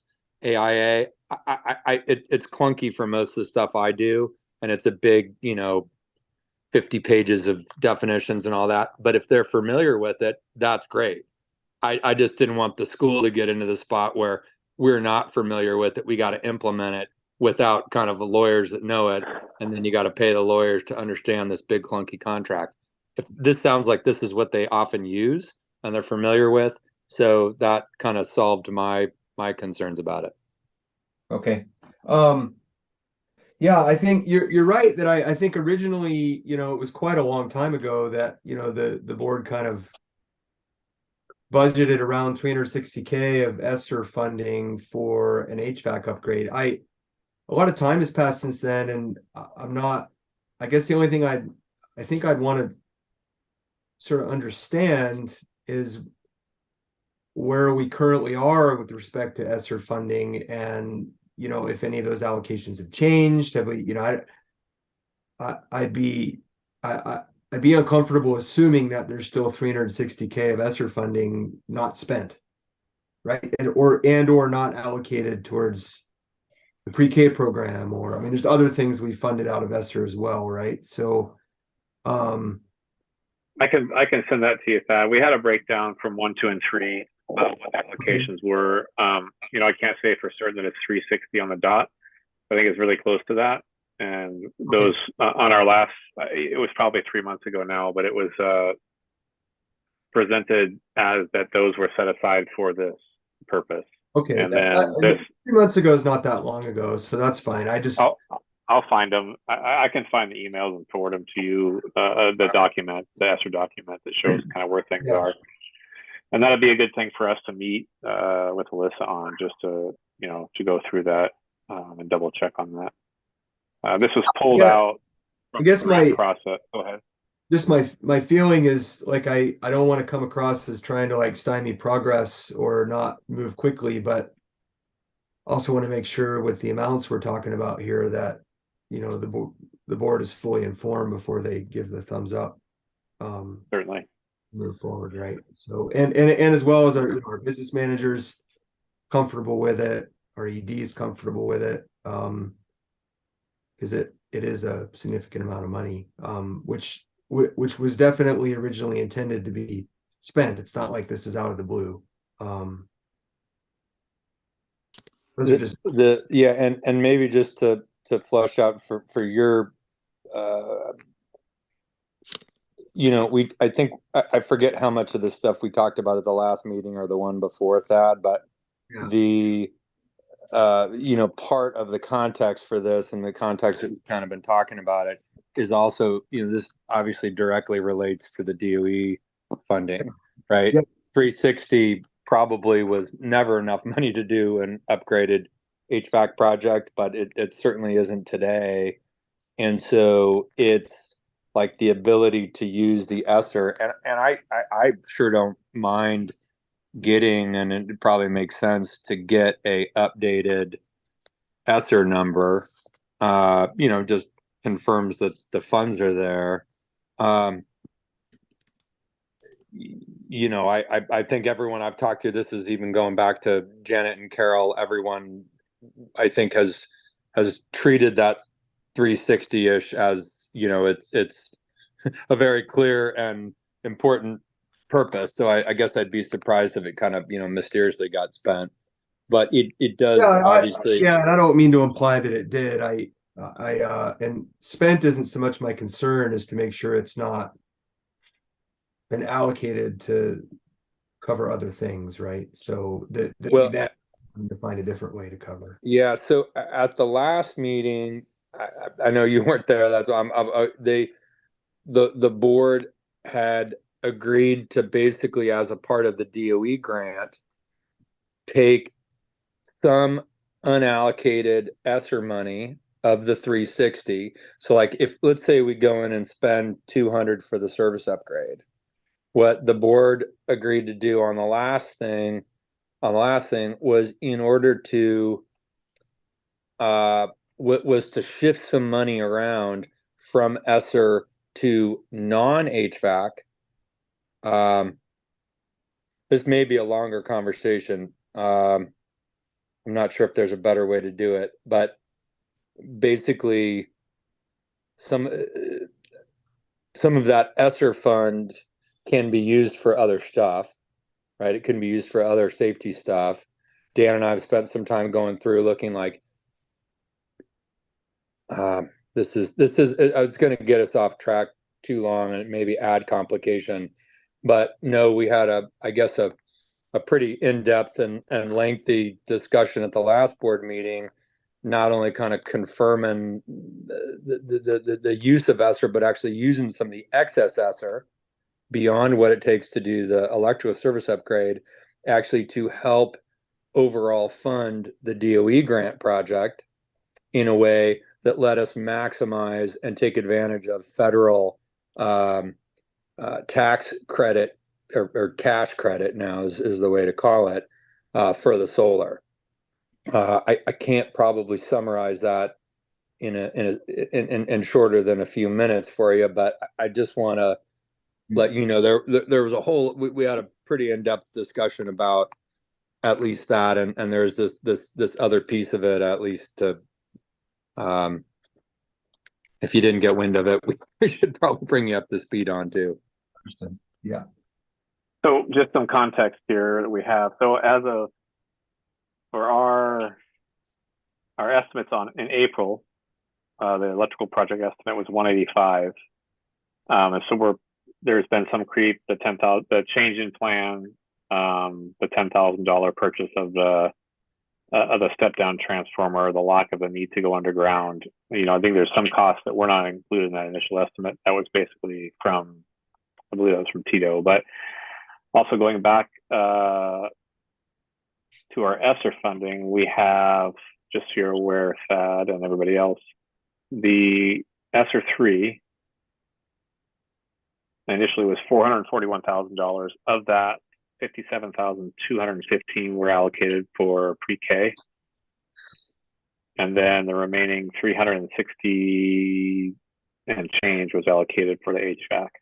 So that's where we stood then. Now we can work through and get a better understanding if anything else has been moved off of that. We had ESSER 2 that was used through 9/30 of last year that included some east side property improvements. So ESSER 2 expired at September 30th. And then this ESSER 3 will expire September 30th of next year, 2024. So part of our, not to minimize what you're saying, Pat, and making sure we have enough ESSER funds, which we do for this, but to make sure that we get these spent out before 9/30 of next year as well. And part of this process, it seems rushed because it's construction and things either don't move at all or move really quickly when they can come together. So part of it is Pacific Power coming to us and saying, yes, we've secured these things, we can do it. And the ability to secure the step down transformer, we're trying to fit it into these breaks where we can get work done at the school where it doesn't stop the school from being able to be in session. And the power part of it, like this job may be one of those things where everything's set in place, but it can't be switched over until the next break because it may just be too much work to happen in this set of breaks. But I hear what you're saying though about just the scope of it, the size and the amount of money that's being spent. I do want all the board members to be aware and if you do have questions, to be able to have those questions answered. And so as we move forward, if we have questions come up, we'll make a list and make sure we satisfy those questions. And if it needs to be a special meeting to do that, I'm happy to do that as well. Yeah, and just to, I guess, add to that a little bit, the timing crunch also is just one, not only getting the money spent, but having the service upgrade and any complications and leaving just plenty of room before we hit next spring when we would really begin the DOE grant. So, solar install, HVAC, all of that work, we can't start. And I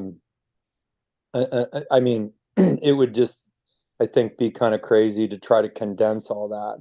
So what we've done on this is try to leave we've got 2 weeks for Christmas break. The decision to kind of switch the project design and save $30,000 or whatever, compressed us. But just so I mean, everyone from the redesigners to the, Pacific Power has been fairly challenging to nail down on a price budget. Literally, I mean, I got their stuff this morning, the engineering plan, updated yesterday, but those engineering plans been sitting there and I've, told people about it. I think I've sent it to Dan and others, for months. Like there's not the 95% of this thing's been going at full speed, but until I had budget numbers, mainly from Pacific Power, to bring to the board, there's kind of not, I just can't give you the detail. It just so happens now we're, have found the parts, everyone's got it, the stars have aligned. And I mean, hey, if there are questions or things that seem unclear, I'm all for it. But generally this is, it's an expensive project, but it's putting, new transformers outside, new electrical equipment in the room and connecting it. It's not there's not, so I don't know, but I'm happy to try to answer any questions. I guess would be worried about having everyone else be ready and telling them that now we need to kind of spend more time cogitating on it. I would be a little, if that's what has to happen to make everyone comfortable, so be it. But it will not, we won't be getting the service upgrade in next week then, I think obviously. I want to support you, and I think you asking for this makes perfect sense, and your timing is spot on. So I'm ready to support you. Does anyone else have any questions or comments for Thad or Brent or McKenna on this? Anything we weighed in on so far? I think just to kind of add more to it, the nature of it, the fact that it's, we have to put in this service before we can do anything else. This upgrade has to happen before the HVAC system can happen. And the way things go, they're going to push it out and push it out and push it out. And then all of a sudden they're going to go, okay, we can do it. And we have to somehow have everybody lined up. And the behind the scenes emailing and management that Brent is doing to get this dealt with, I mean, it's constant emails between the DOE and everybody else. There's just every day it's 2 or 3 emails, and there's deliverables associated with these emails. So I feel like it seems like a big thing for the board because everyone's not on the same page. We're not all on the same project and getting all these emails. It's something that Brent's tackling a lot of. I see every email that comes through. Matt sees the emails that are going on. There's a couple of people that are on those things that are, that are involved in the process. But I think it'll seem like leaps and bounds every time we meet on a monthly basis. But just know in the background that this is a daily thing that's just progressing and being worked on. And it is a big project. We are going to spend big amounts of money, but we also have been awarded money to do this. We have the ESSER funds to spend on this project, and we have this DOE grant that's coming in to spend on this project. And part of it, is us being ready to do it, and that is this juggling of time versus money and speed.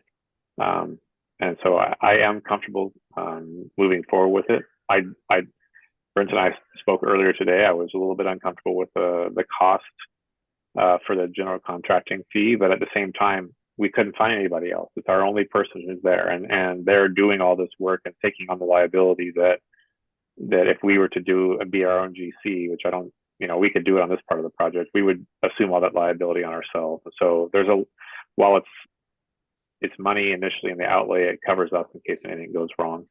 And it's not that electrical estimate. I don't believe had anything from Pacific Power added in there. That was just from the Tito side of it, from what I remember.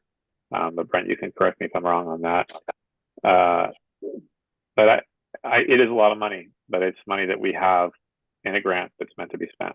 And so I don't want to be reckless with our money, but at the same time, this is something that we have identified that we want to do in past board meetings, and I think we need to do it. And I would say that we need to move forward with it. I do feel that I agree with what Brent's saying, that to delay it will stop the project from happening this winter break, and I think that could have a domino effect on our ability to get other things done later on. At the same time, I hear what Thad's saying, and I want to make sure that we're there. And so there's a caveat that we could obviously add that to any approval that said, if we have some vast discrepancy in what we think is in our ESSER account, then that warrants an emergency meeting, something to come together and talk about it. And I think that I don't know if you can weigh in, if that satisfies kind of both sides of it, where we're moving the project along, but also saying, hey, let's make sure we have this money there. But we've allocated it. I guess that does. And I don't want to come across as trying to slow the project down. I just, at the same time, that I think it's important as board members to recognize that approving the go ahead on this, on something that we're getting the details on, 2 hours before a board meeting, it wasn't in the agenda, that was pre-published. It's to be done carefully for reasons that are important for integrity of a publicly elected body. So that's my only concern. It's not that there's anything nefarious going on, or that there's going to be a big mistake, or that anyone's trying to pull the wool over anyone's eyes. I'm not concerned about that. I do want to, that I only want to just let you know, of everything that we're talking about, I mean, we've been talking about the service upgrade, the 150K quote from Land Electric, Land doing the work, Piper being the GC for, over 6 months. So I just want to, like, I think the very minute kind of final dollar numbers, Tito's numbers haven't changed for months. The Pacific Power number, that's the new, I mean, that's the only number I haven't had. Previously, I had told the board that I expected this, and that was based off kind of their, hey, it could be $30,000, it could be more, so some like previous, I don't have the board meeting off the thing, but I think if it makes you feel any better, a lot of this stuff has, come up.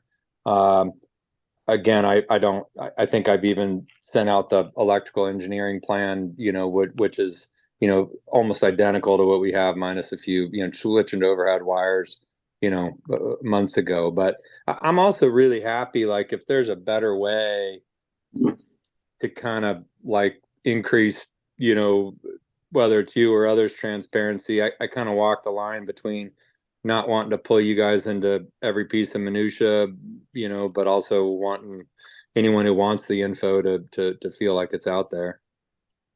Yeah, no, and Brent, everything you're doing, Brent, and again, it's not my desire to come across as like coming down on any work that's going on or to slow down progress. All right.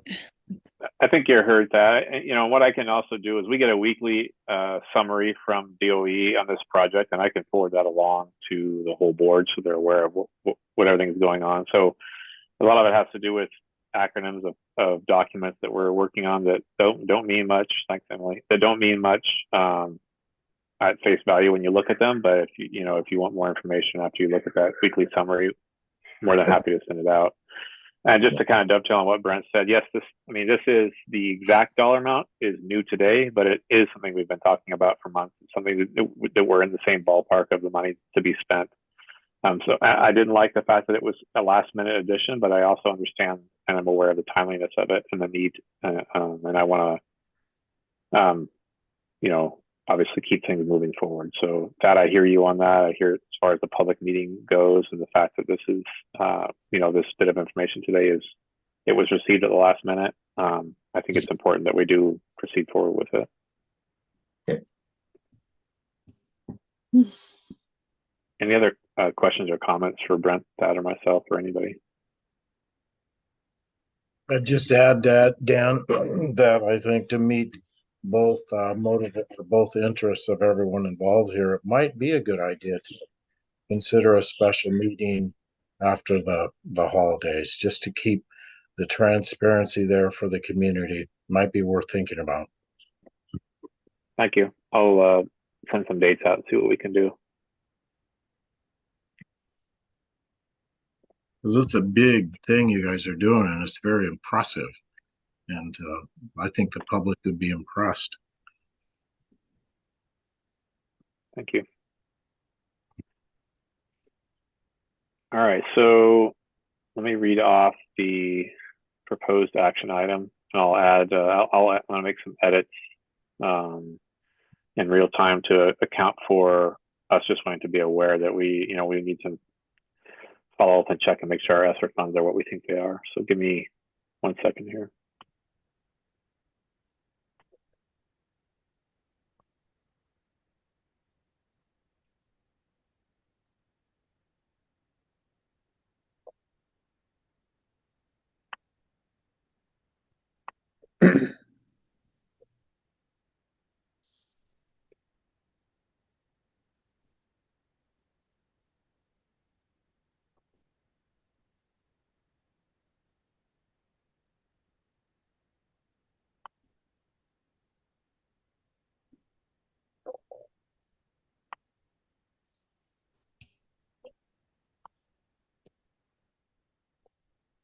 So as it's written now, it says the board authorizes the board chair to sign contracts with Piper Mechanical and Pacific Power to install an updated electrical service at MCS as designed by Windsor Engineering as an essential part of MCS's HVAC upgrade project. Approval by MCS's attorneys of the construction contract with Piper Mechanical is a prerequisite, and the amount of the installation contract shall not exceed available ESSER funds. The expected contract amount for pipe and mechanical is $178,750 and $18,000 with Pacific Power, but may vary somewhat based on final contract details. We can add in wording. Let's look in here to talk about ESSER funding. Well, I'm looking for some input on that from the board. You could, I mean, since it says it shall not exceed available ESSER funds, you could almost just do a comma, which will be confirmed by MCS staff prior to contract finalization. Okay. If that. Anybody else, if you have any thoughts on this, please speak up. So adding at the end, shall not exceed available ESSER funds, the amount of which will be confirmed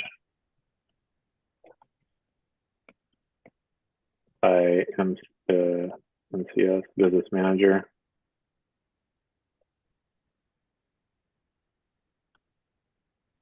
Prior to contract approval.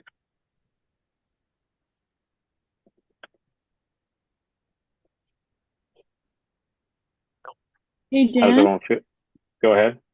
Dan, just for the meeting minutes, could you please send me the action item in an email? I will, yeah. So I have it in a pages document that I'll send out after this, once we get it finalized. Does anyone else have any updates to what I read? And do you want me to post it on the screen so you can read it? That would Okay, be great. will do. On the screen. All right. Thank you.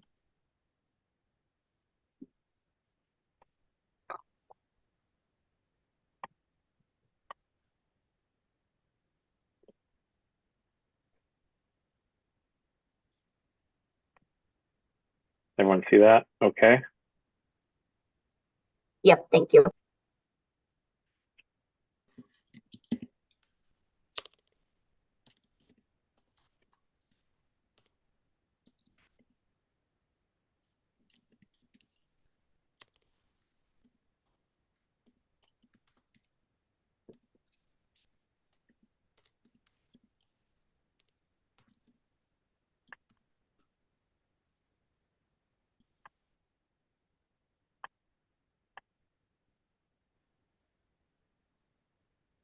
I'm comfortable with that. Okay. Same. If anybody has anything they want to add, please speak up. That way we know. Giulia, Brent, Thad. I might change approval to review by MCS's attorneys. That makes sense. Okay, thank you.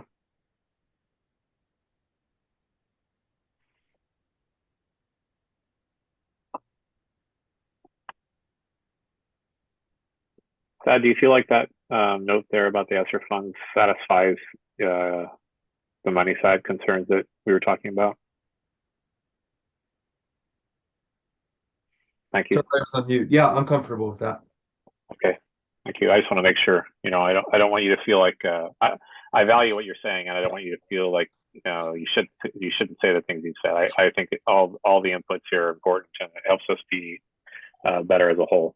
So No worries. thank you. I'm making an assumption that Alyssa is able to, you know, access the ESSER fund figures and has, you know, that piece of it available to her. But if there's any concerns on Alyssa's part of being able to do that part of it, I would like to know. I'm not concerned that they've been spent. I'm concerned that they've been spent and they're not coded for. Okay. But I think I can just look in the notes maybe, and hopefully there's notes about it. But right now I'm betting that nothing but that transformer we got last week's under ESSER 3. Okay. Thank you, Alyssa. So between ourselves, Avelia, we'll make sure that we can access those ESSER funds and see what's in there. So I'm sure it. Anybody have any other input or questions about this? Okay, are we prepared to make a motion here?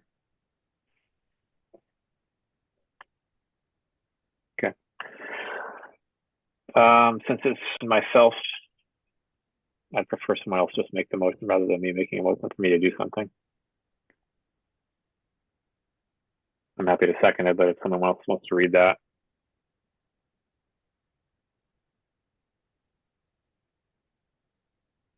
Happy to. Thank you, Giulia. Thank you. I'd like to make a motion that the board authorize the board chair to sign contracts with Piper Mechanical and Pacific Power to install an updated electrical service at MCS as designed by Windsor Engineering and as an essential part of MCS's HVAC upgrade project.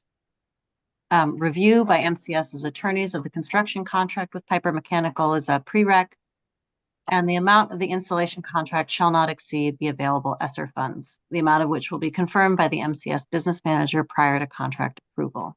The expected contract amount with Piper Mechanical is $178,750 and $18,000 with Pacific Power, but it may vary somewhat based on final contract details. Do I have a second? Second. Thank you, McKenna. All those in favor? Any opposed, please voice your opposition. And I believe we have one abstention. Is that correct, Marie? I think so. Oh, yeah, I'm abstaining from all ODE. Thank you. All right, motion passes. Marie, I'll send this over to you. Thank you. Thank you, everyone. Hey, I would just got one little totally unrelated side note, only that it's just been a pleasure working with Matt and coordinating with him. And many moons ago, when we were talking about hiring a temporary executive director, I probably had nothing but negative things to say about a potential candidate, and I'm so happy to be able to say none of those concerns were true, have proven true with Matt. I just really appreciate all his work, and he brings a lot of integrity and passion and care to the school. So it's great to have him on board. And you know, where we have to eat crow, we have to eat crow, and I'm going to eat some here. So thank you, Matt, and thank you all. And Thank you, Brent. thanks to you, Brent, for all the work you're doing. This project wouldn't be exist if it weren't for you doing all the work you're doing. So thank you. Well, thanks to y'all for all the support. I really appreciate. I mean, you know, Dan has just been fantastic about being super responsive, as has everyone else, and really just appreciate everyone's help. Thanks, Thank you, Brent. Yeah, you're doing a ton of work. It's it's nearly a full-time job. I mean, it's every day. So thank you so much. Talk to y'all soon.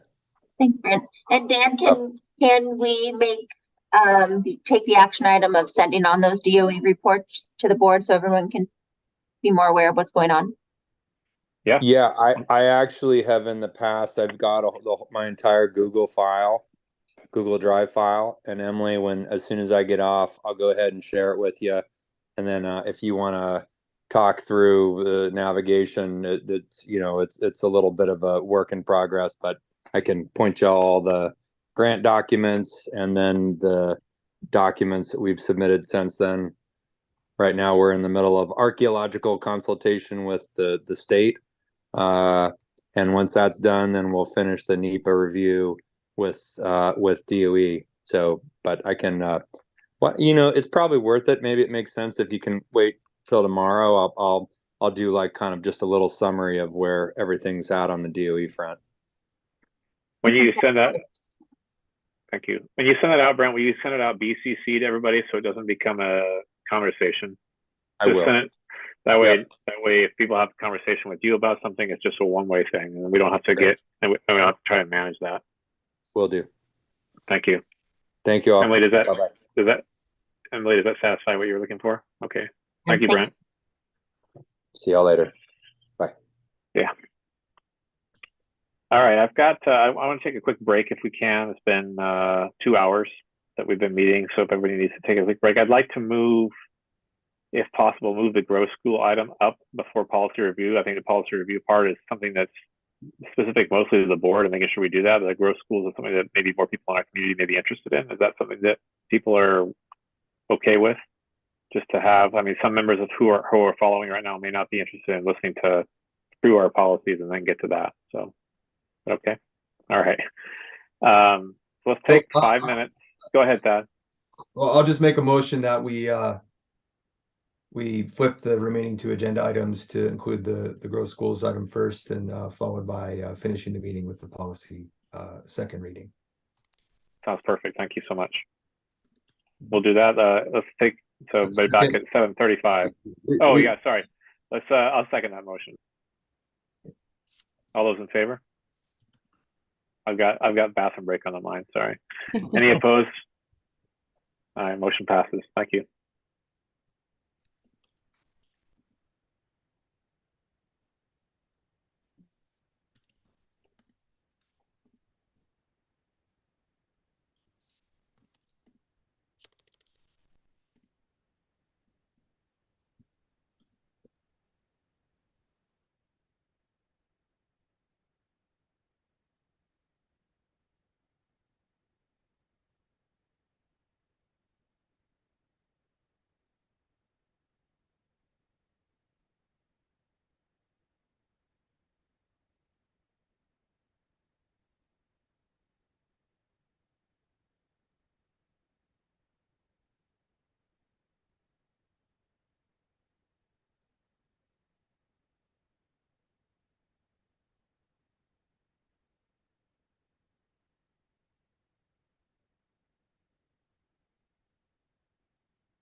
Dan, did you have anything you want me to share to my screen for this part of it?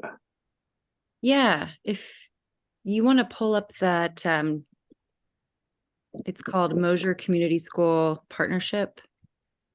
The Kids to Fill Your School attachment I originally sent November 14th, and then I sent it.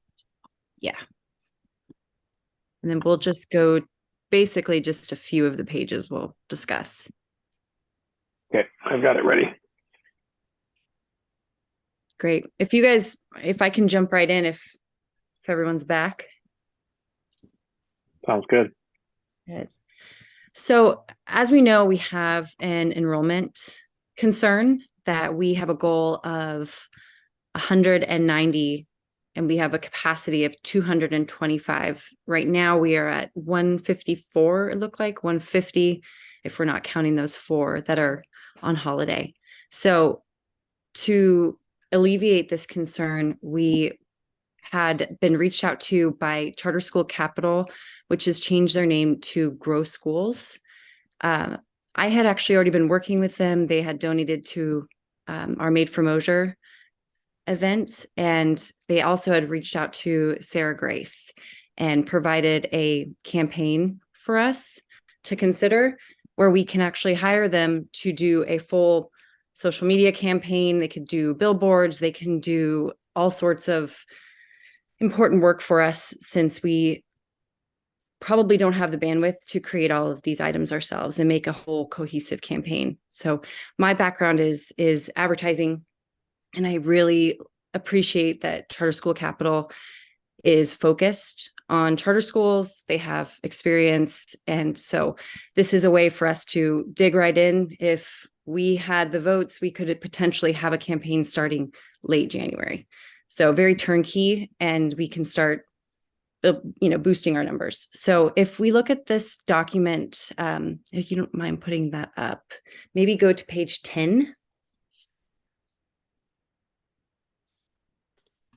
This one will show our current goals. Again, you guys can read any of these from November 14th is when I originally sent it to the board, but kind of just shows our goals and maybe some of the reasons that we don't have that. If we go all the way down to page 30, we can talk about specifically what this would cost. And the beauty of this campaign is that it does hopefully pay for itself. There is a risk that we do a campaign and we have this 10-month project where we're working on getting higher enrollment, and we would be spending $27,500 on the campaign. That would be something that we would have all of those materials. So say we want to use them for 5 years, we're paying that one-time cost. The performance fee is the other thing to note. So it would be an $1,100 per student that gets added. So say if we go to the next page of that, there is a example on this scenario analysis. So if, say, we are paying for this and we don't get a single student added, we're looking at that $27,500. But of course, if we get 25 students, we're getting, $212,100. I cannot say this, $1,000. And based on that $8,500 per student. And then they would be getting 55,000 of that. So it's something that pays for itself. And no, these are big numbers, but we do need to get ahead of the enrollment. And I fear our bandwidth with having involvement from the other projects. This is something that we can just jump right into and get things going for the following school year.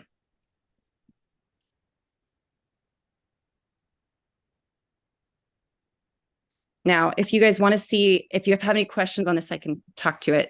But if you want to look at some of the campaign materials, we can scroll down to the end and see some of the things that they'll be doing, as well as all of our continued efforts that we're doing are all going to be important. They're just going to focus our messaging.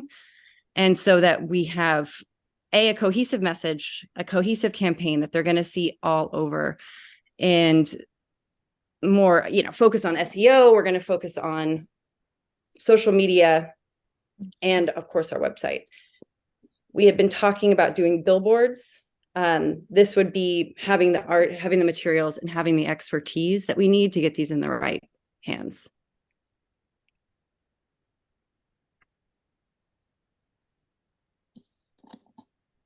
Does anybody have any questions? Go ahead, Avelia.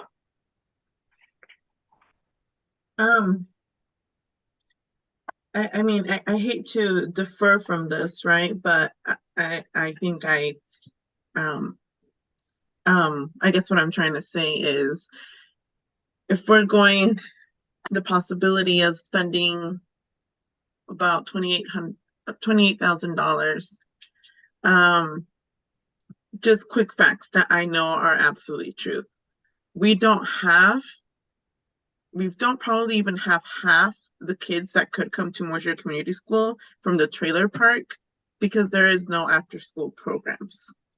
So there is already an immediate enrollment that could, I guess my point of view is, if we're going to invest $28,000, why don't we provide after school programs? Maybe we look for after school, not put it on teachers or community members, but maybe hire part-time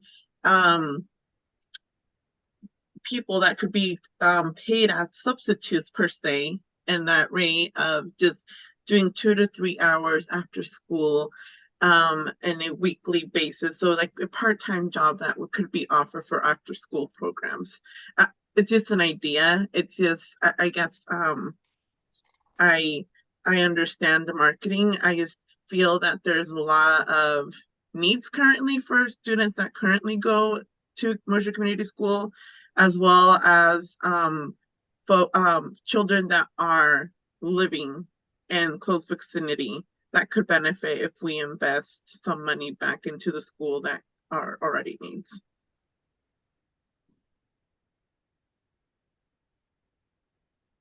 Jen? So I just want to kind of mention, when I first came to Mosier Community School, worked at Mosier Community School, it was an expectation that all teachers would do an after school program at least once a year. And we didn't need to spend that money in previous years. And I would agree with Avelia. I think one of our biggest issues is that we don't have any more after school programs. That was a huge part of MCS when I first worked here. And now we don't have staff members that want to do that. We have just a few. And I think that is a big part. And I think we could invest some money into hiring people who are willing to work actually after school programs, because we've reached out to the community. And I mean, staff members right now are just really exhausted and don't want to do it. And I have to agree with Avelia. I think that is one of the biggest reasons why we lose students. We don't have enough after school programs anymore. And another part of that was the busing. The busing used to be at 3, and we were able to do more after school programs. But now, because the bus doesn't come until like 3:50 or 4 o'clock, that has greatly affected the after school program as well. Sorry, I don't mean to interrupt the other raising hands, but Jen, to your point, and just working as a former after school programs, I know that when bus became an issue, times were extended to 5:30 just to allow for parent pickup. And there was very high results of having that attendance. And then also just thinking on behalf of the behaviors, like as Matt has mentioned, that are raising, I think just worldwide, or not, or at least within the US, behaviors exist. And I think this would be too much to ask for teachers. But yeah. I do believe that there are a lot of folks that could be bringing that fresh energy to do after school programs. And it might be beneficial for our for the students just to get a new set of re-energized Yeah, and I adult. really, yeah, it's a very different time now, and I do agree, staff are absolutely exhausted. But I think looking into creating jobs for after school, and I know there's lots of parents who would love an extended day for like kind of daycare. I just think there'd be a lot of benefit in adding after school programs, and that we could market that. That'd be really important. Thank you, Giulia and Jen, for the context there and the information. Giulia, you had your hand up first. Well, I just as a first want to thank McKenna for the initiative to look into this. I am concerned about enrollment, and I just think it takes creative thinking and using all our strengths. My reaction was less on the, where else the dollars could be spent, but more on just the timing of this moment where we're in the middle of hiring an ED and kind of forming our identity, and wondering about marketing Mosier School in this moment of transition. It seems like to me, and also we have all of these big projects to the facilities that are going on, and I wonder about thinking about this again in a year, when we have a new ED and maybe we've gotten to thinking about some of the strategic planning and we've made the upgrades to the building and the DOE grant is like really locked in and moving forward. Whether or not that might be a more optimal time to advertise Mosier School, because I do think parents are going to want to know who the principal is and kind of where the school's headed. I completely agree. I do think that having that bit of chaos isn't doing us any favors. And to have some clear messaging around that, of course, or around a campaign where it just looks and clear that we have all of our ducks in a row. And sometimes you can do that visually as we sort through the chaos. The other thing I will just flag for Matt, who was asking earlier about the survey, and think something to add to the busing survey. I think some questions about after school programming and whether or not, the importance, just confirming what I think Jen and Avelia are talking about is the need for after school care for kids and an option for after school might be a good survey question too. Yeah, I had a quick question for Avelia. The trailer park, is there any evidence besides sort of anecdotal?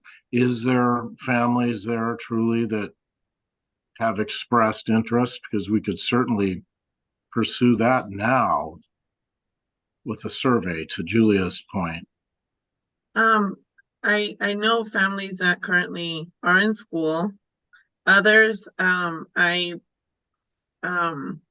families, I'm cautious about it just because I know they're going through a different schools district, and I just caution myself in a personal level. Gotcha. Okay. And then for my two bits, McKenna's research, I think everybody has excellent thoughts here. But I would say a year from now, the flip side is if you've dropped another 10 students, let's say, or 15, then it'll be even a tougher decision. And the old saying of you have to spend money to make money, I do think there's some truth to that. So maybe all of our approaches together might be worth considering.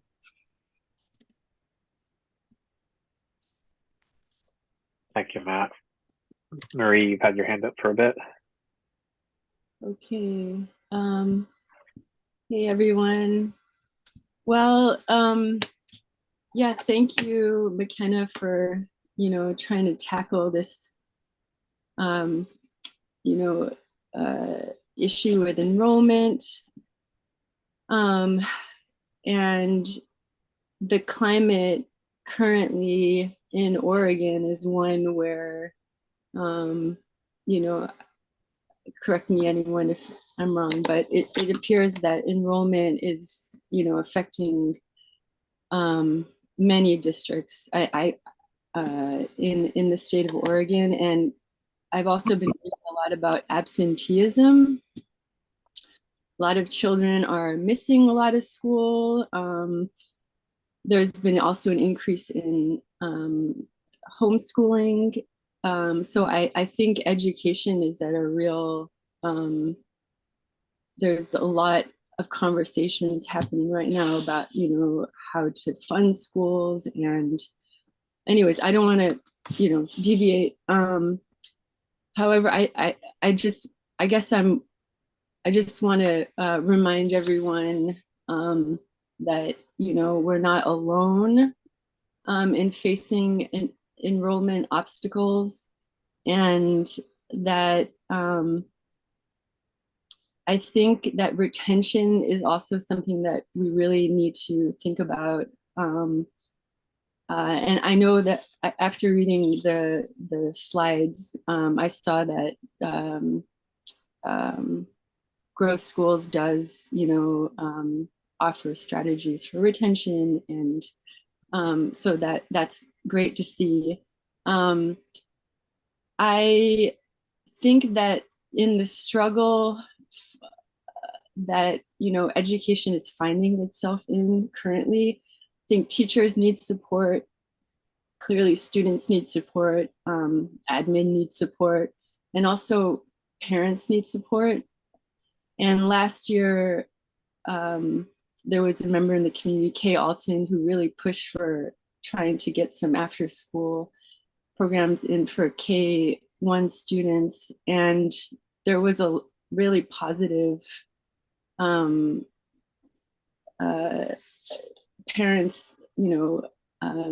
did express, that was a need. And I think that after school programs are one of the ways that we can help alleviate some of the everyday pressure on families who maybe both parents are working, staggered schedules, or maybe there's only one parent. And I would personally, without, if a private donor wanted to fund, this, the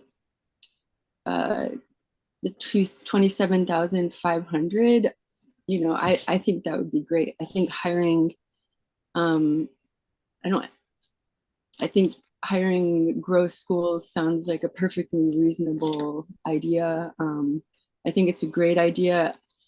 However, I would feel more comfortable if, it came from fundraising or, private outside donors than using the current funds, just because I hate to take it away from the kids who are currently in school.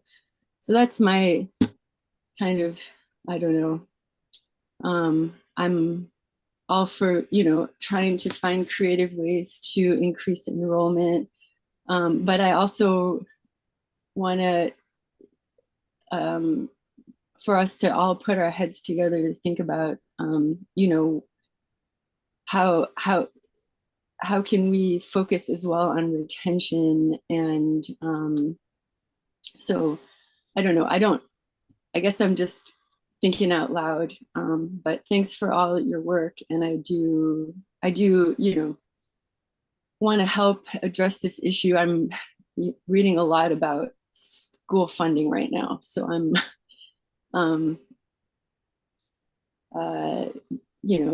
really passionate about the subject.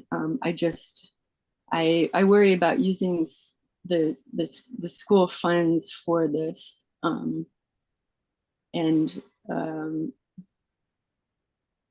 I'll let Avelia speak. I guess my question, just thinking back, McKenna, if we were to do the 27,500, right, it would just be like a monthly, like, would we be committed on a set time period? And the reason I'm asking is because There's still a stigma, including myself. When I wanted to put my kids in the school, I thought I had to pay. Recently, I had a social media, there was a social media post of asking magical words to get in school.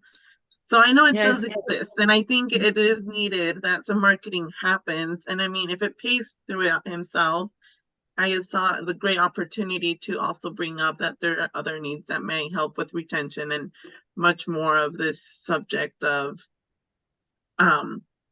maybe getting more attendance as well. But the marketing is also, I also feel it's a need. I'm just I guess I'm just being more of a voice of precaution, because all of these huge amounts of current facility things are going on, and trying to just give back to our community and our children, and at the same time attract more.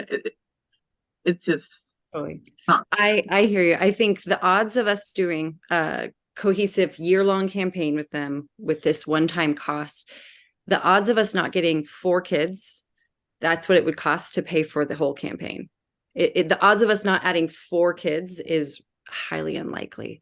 But I mean, I understand everyone else's comfort level, but I do think this is, again, one of those campaigns that can pay for itself, and where we have a little bit limited involvement, so we can focus our efforts on after school programs, because I think that's absolutely hugely important.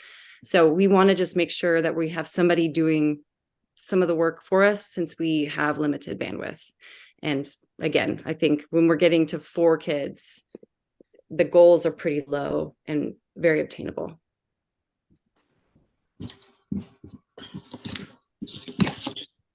Thank you. Yeah, go ahead, Emily. Thank you. Thank you for calling out the 4 kids thing, because I was not tracking that, and that does seem relatively easy to pull off. One thing that I'm wondering, and maybe this has already happened and it's just because I'm new, so I don't know, but has there been any kind of assessment to kind of figure out why we're in the situation that we're in with enrollment? Like, is kind of like a more formal assessment of, is it because there's no after school program? Is it because of the busing? Is it because people think you have to pay to get into or apply to get into Mosier Community School? Like, do we have a good sense of why it is that we're in this situation, other than what's going on in the bigger picture of the state and the nation? Jen, any I can thoughts speak to on that a one? little bit. And Thad, please add in as I try to kind of wrap this up in a cohesive statement. But in the past, we have lost people due to staffing changes. So part of our efforts over the last few years have been to stabilize staffing.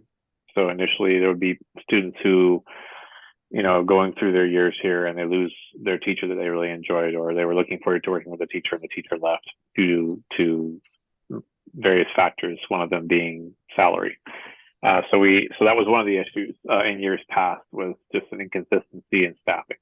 And just because it wasn't stable, it caused issues for families that, were really looking forward to working with certain teachers, or it just kind of spoke to the school as a whole as, okay, you don't have the stability. I'm going to send my student to someplace where there's more stability. And there are private schools in the area that people have chosen to send their schools to, their students to. Some of the other, stuff that happened last year caused, 10 or so students to leave.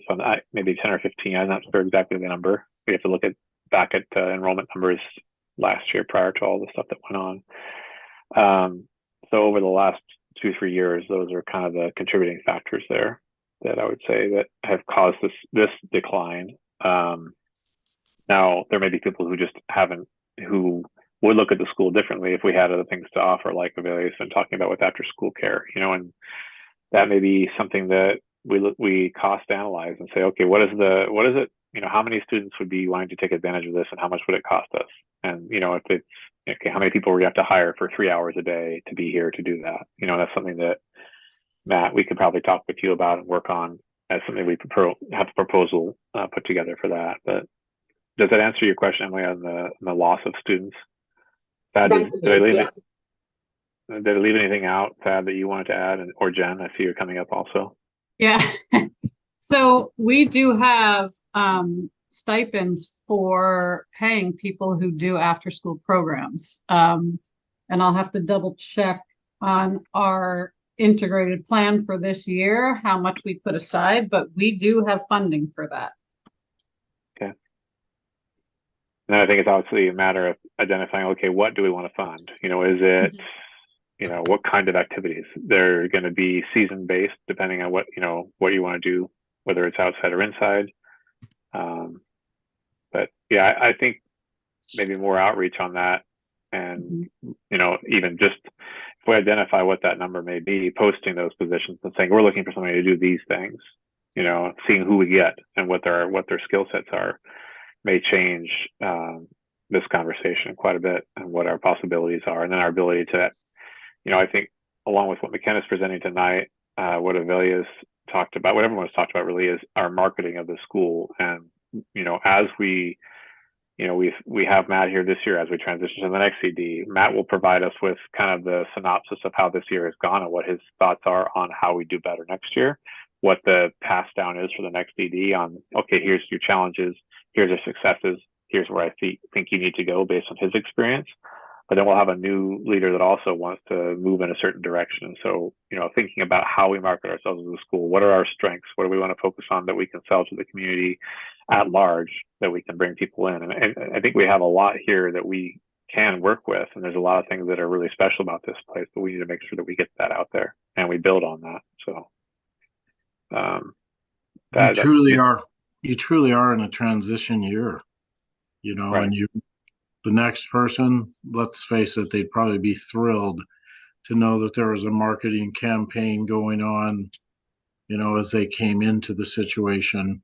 I'd give you a short little anecdotal person right now in the Dalles, a parent, said to me the other day, and they want to come here, that they've always heard that Mosier Community School is a really special place. And I know that they've been in 2 different schools in District 21. So I still feel like this place has a sort of a unique reputation. You guys would understand it better than I. People know about it. And a marketing campaign, maybe you find that donor that Maria's talking about. It is, you know, you might find some Phil Knight out there who, because of a robust marketing campaign, we probably wouldn't find otherwise. I think there's also the piece, just real quick, was, you know, this company, they do have a 15% enrollment increase average. And so to keep that in mind can help, you know, that would be 23 students for us added. Okay, good. The only other thing I wanted to quickly say, and then I'll be quiet, is Jennifer knows I'm super blunt with salespeople, and you might consider having this group present to you. And like the point McKenna just made, I'd love to hear the details of how that actually is factual. I don't doubt that it is. But boy, if it is factual and they're focusing on charter schools, that's encouraging. I'm sure they'd love to. I second what you're saying there, Matt. I'd like to hear from them as well. But also I want to know, you know, are they nimble enough to understand what our challenges are here? And you know, be aware of what we're facing and be able to serve our school individually, you know, and seeing that. So yeah, I mean, I don't doubt they are, but just like company hearing that. Yeah. And that's amazing that they're Portland. Yeah, because most of these campaigns you'll see are like Georgia, Florida, but we're the ones that are actually local to them. Okay. Thad, you have your hand up. Yeah, I think it all sounds great, and you know, we've in the past when we've done, budget approval, we've tried creating pools of money that are designed for marketing and just general enrollment increase activities. They've never been, to my knowledge, in the amount that would be required here, but I just say that to say the boards, try to recognize the need that you got to spend money to try to attract students. Those efforts in the past have not been successful. I think just because there was never an honest attempt, a legitimate attempt made. So I think there's definitely promise here. I do think that just my bigger concern about the timeline right now is that I don't remember what we approved in the budget that could ostensibly be spent on this versus where, so if we approved it, we'd need to be pretty explicit about where is this money coming from? Are we taking it out of reserves? Because it won't be out of I don't think there's a line item in the budget we approved in May or June from which this could be taken and pass next year's audit. Let's put it that way. Because our audits definitely look at how we spent our money and how that matches what we budgeted. And when it doesn't match what we budgeted, there needs to be a clear record of, board action that backs that up.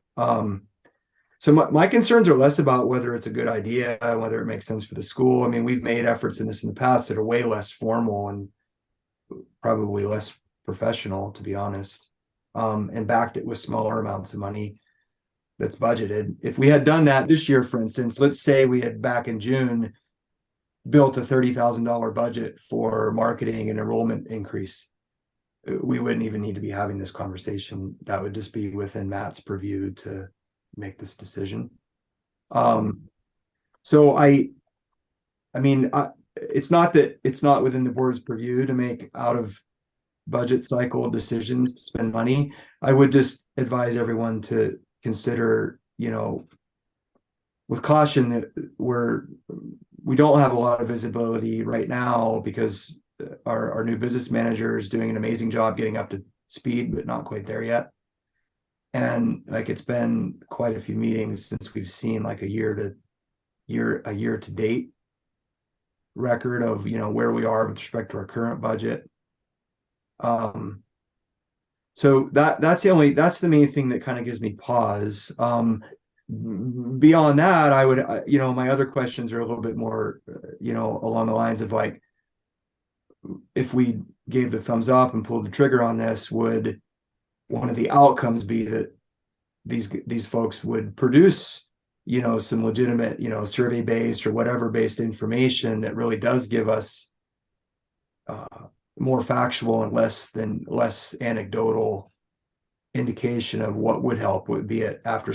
Okay, their goal is to bring us students, but if there's some hurdles they run into, what would that look like? Would we get told that hey, we think we could have brought you 15 more if you had an after school program that went until 4:30 or whatever, right? So because I think I'd want to look at this as more of less of a short term sort of flash in the pan to get our enrollment up, and more of a what can we learn as a result of it that gets us allows us to stay at that increased enrollment level, so we don't fly up and then just kind of trickle back down. So I think it's an excellent starting point. I just have small concerns about moving forward on it with full approval tonight, and I hope I've explained those. Again, I don't want to come across as trying to not be in support of it. We've made some less organized efforts to boost enrollment and fund activities to do that in the last couple of years, and those have failed. So I think this is actually a positive step in a direction the board's kind of taken with less intention. Yeah. I'd love to hear more about those failed efforts. Obviously, that was before my time, but that would be helpful information. Yeah, well, and from a board perspective, frankly, they've just been, when we budget, we go through the budget cycle, which usually starts in February or March and goes through June with final approval. It's just been a willful allocation of funds for, in generally speaking, enrollment increasing activities. And then definition of those, what those activities mean, what are we actually going to do with that money, that's generally been left up to school administration to sort of figure out. And that I think that's the details of what actually got done. I'm not even aware. I don't think they've ever been as aggressive as what you're presenting, McKenna, because we've never, as a board, I think allocated this level of funding, right? It's been more like $5,000 or $8,000, for advertising and community outreach or something like that. Like those are the rough amounts I can recall approving in the month of June and like an annual budget specifically for those kind of activities, right? So that anyway, I feel like I'm rambling now. Those are just some of my thoughts on the topic, and if it's not that if the board wants to move forward with it, if everybody agrees, it's possible to within the realm of like fiduciary responsibility, but we need to be really explicit that we acknowledge that there probably isn't a place in the approved budget for this, and that the approval comes with the acknowledgement that we're using reserve funds, our savings account, basically, right? Which we have money in, but in general, in the past, when we've done, asked the board to approve stuff like that, it's usually it's been paired with a year-to-date sort of summary, like here's where we thought we'd be by this time in the year, here's where we actually are expense-wise, and sometimes it turns out that like, oh well, we're actually $40,000 under budget, so we wouldn't really technically have to reach into savings. I'm a little nervous that we don't have that visibility right now, and I don't mean that as a criticism when anyone's working hard to get us that visibility. Just makes it it makes the risk feel high, the uncertainty feel higher in my mind about it moving forward tonight. That's all. Do we So have really long-winded? Do we have yearly context on like how low is our enrollment based on previous years? Obviously, maybe COVID exceptions. Is one. I'm going to look into that. Yeah, I mean, I just don't know how emergency we're at the moment. So upper 170s. I'm like 178. I think is one of the numbers I remember from a couple years ago. The previous lowest. Well, I think last year we were in the mid 160s. Yeah, I believe 163 to 165 ish. 170s the year before. Yeah, sounds about right. Downward trend. Yeah. The pandemic hit you guys just like all other schools too. Might have 10 less people just because of that. True. Yeah. Yeah, that's definitely true. I mean, there's a variety of factors, and Dan touched on some of them. Staff retention, and there were a couple years, my first few years on the board, where it was not uncommon for us to lose a teacher, say to Hood River, because they paid so much more back then. It was not uncommon for us to lose a teacher, the week before school started, and then we'd lose some students whose parents really were counting on their child having that teacher. Was totally understandable, and so you see kind of that. Another sort of factor that has played out is that when we, historically, we don't have usually new students enter the school in middle school grades. So our middle school enrollment is really in many ways a reflection of how well we've retained K through 5 students throughout the 6 years they're at the school, right? So any hits we take along the way with students leaving, especially as they get up into grades 4 and 5, oftentimes will show up in a middle school, a decreased middle school enrollment that we never seem to be able to get back. It's a very good point Thad's making there. So, there was several years ago, like, I guess this is a specific thing, like a recognition that like maybe we were losing some children that right before they entered middle school because middle school wasn't differentiated enough. And that did lead into some of the things that have only happened for the last couple of years, like a lot more emphasis on things like field trips and in some of the middle school enrichment that we funded largely with SIA funds.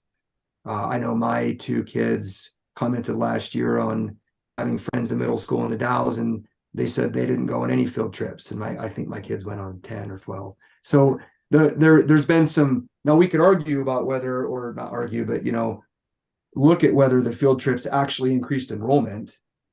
But the fact that there was money put into that and set aside for that was an intentional effort to recognize that, like, we better start doing some things that other middle schools don't do to try to make the Mosier school attractive. So that's not a constant sort of source of enrollment loss. But K-5 retention plays into that as well. So I don't know, those are just all historical things. I don't have like a pile of data on my computer to back it all up. It's a little bit anecdotal, but hopefully that kind of makes sense. It does, yeah. And I think what, whether we engage with someone like Grow Schools now, or, in the coming months or in the next budget cycle or whatever, it would be interesting to know if we could count on not only increased enrollment as a product of that effort, but also some evidence-based or fact-based, data-based, let's say, indications of like what else the school could do to not only attract students, but keep the ones we have, right? Whether that's after school programs or whatever. I don't know if that's part of their offering. Like when they're out recruiting, do they take notes on what they're seeing that like they can't fix? Like obviously it's not within their purview to create an after There school. are surveys. Yeah, I'm just looking at, awareness is the first thing. And then, working several unique selling propositions, right? So then it's engagement, and then, anything from print media to paid media on the billboards, like I said, or conversion, getting people to actually move, and then that loyalty and talking about surveys and things. But, if you want that stuff ahead of time, of course, that just slows down the whole thing, but maybe you're getting more important data at the beginning. So, well, I wasn't necessarily meaning to imply it needed to come at the beginning, but like, let's say at the end of such a process, they're like, all right, we got you 15 more students, but we think we could have gotten you 30 or 40 if you had X, Y, or Z. Absolutely. I'm sure. I can't imagine they wouldn't want to do that. They'd probably want to keep the retention piece, like getting new students is great, but if we just then slowly lose them for the same reasons we've been sort of losing students, that's not, it's just a short-term fix, right? So like, and we've tried as a school in the past some short-term fixes. Like we had 1 year where we had a decent sized wait list on the kindergarten group. So we had 2 kindergarten classes, and that boosted our enrollment for 1 year. And then it didn't really stick. Does that make sense? So it was good for 1 year, but it was unclear if it really made sense, because we also had to have another full-time staff member with benefits and all that. Like there's a cost to that too, right? So it'd just be good to think about retention in addition to enrollment increase, I think, is part of the whole picture. Mary?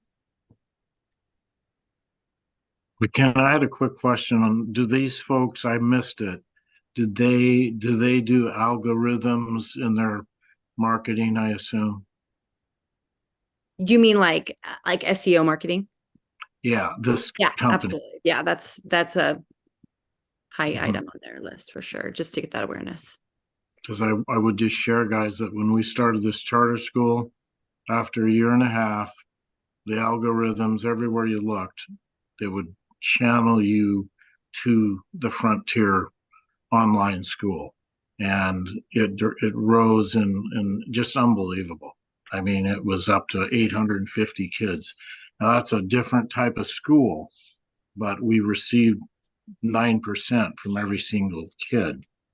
So if they're really out there marketing, people are going to see it, and then it would be interesting to see how they'd react. Go ahead, Marie.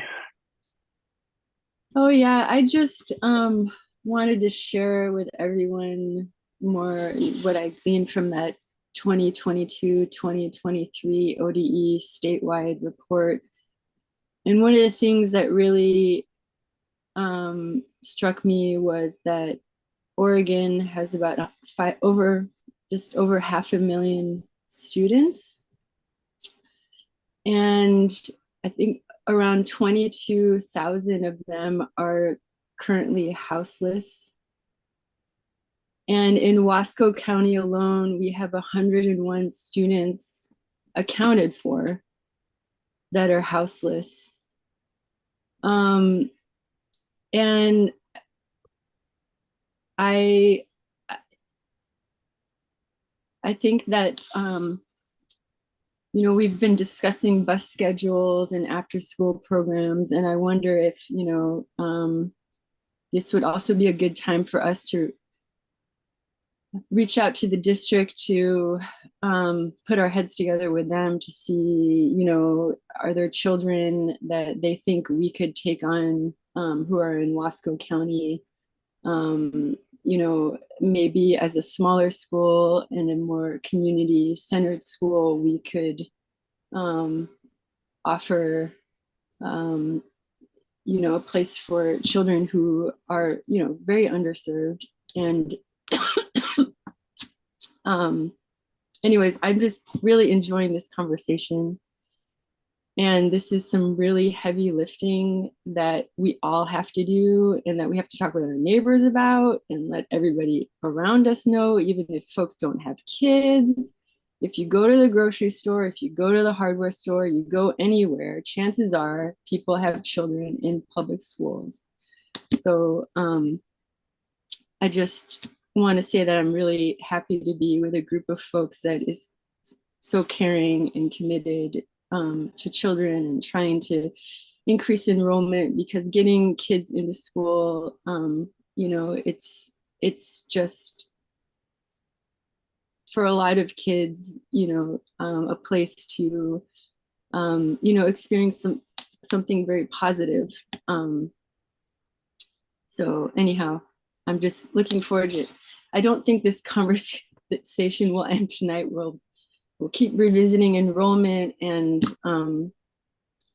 I would love to, listen to a presentation by Growing Schools. I would love to get involved with the Chamber of Commerce, go to the district. I'm ready and motivated to roll my sleeves up and, try to, I think dealing with this issue is, there are just so many variables in this equation. So anyways, that's just my little rant. With the failure of the bond in Wasco, I wouldn't be surprised over the next few years if people are wanting to come here. They have to ride the buses, but. Thank you, Marie. Abelia, you had your hand up for a while there. Do you have something to add? No, I guess I just noticed that they also do the websites. I mean, that's a high need. They would be nice to get the website complete facelift and updates.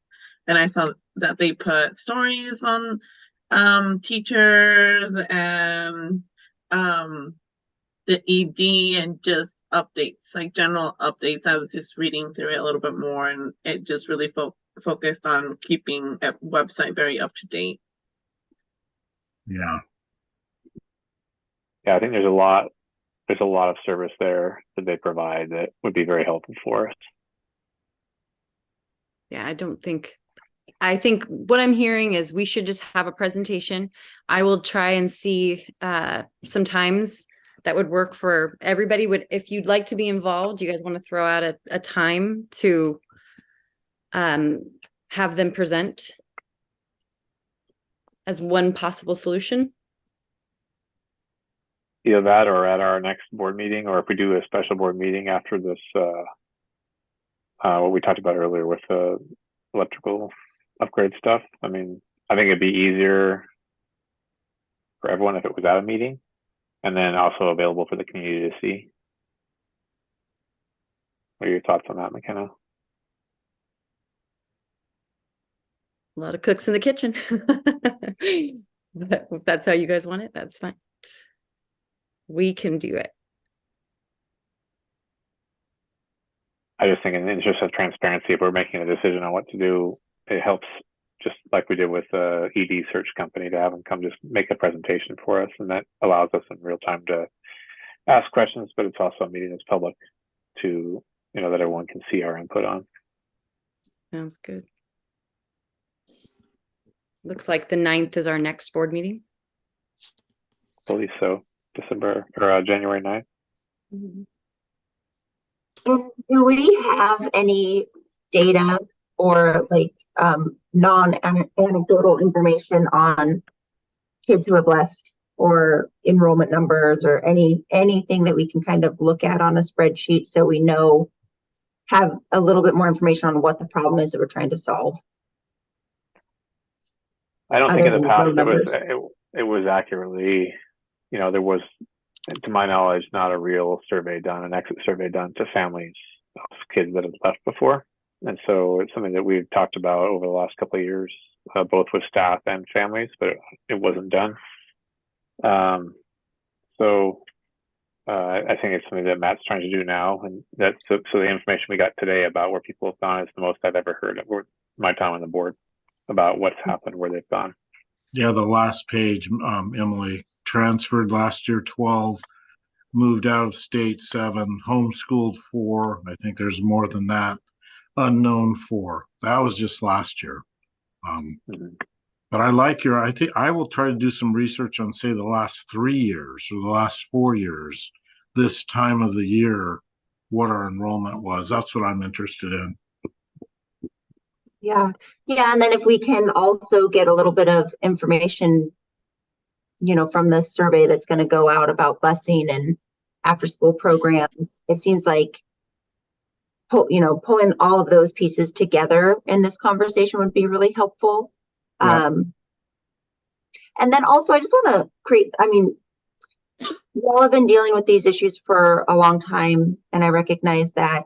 And I also just want to create a little bit of space because the school is in a big transition and there's been a lot of change lately. And so giving everyone a little bit of room to get, you know, comfortable and stable right now in this transition year is not a bad thing. And starting next year, or the work would have to start before next year, but like really just allowing things to settle down a little bit and get stable and continue to, you know, improve before we invite a whole bunch of more people in might be helpful.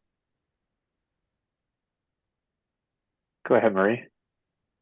Yeah, thanks, Emily, for that. And I'd like to ask Matt, would you be able to ask D21 about their enrollment or any trends in the last 3 years? I'd love to know whether, you know, it's, you know, a singular experience that we're having here in Mosier, or whether this is, you know, within our county. It would just, it would be nice to have maybe some context. Yeah, I'll reach out to the superintendent. I don't hear much about Hood River. They're only 5 miles away, but I wonder if we could attract more of those folks too. But no, I will do that.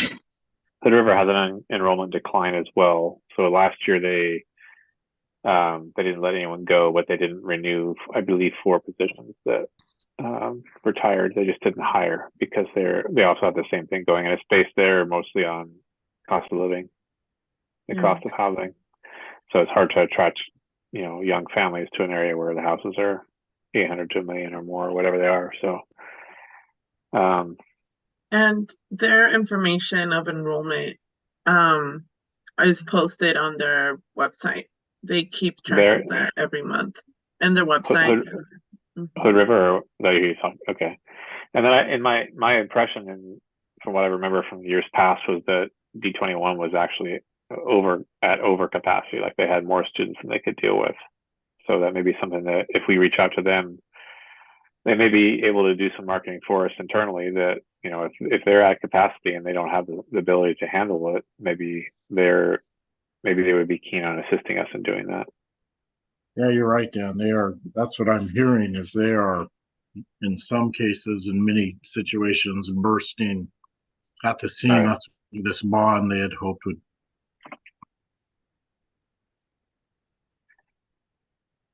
Okay.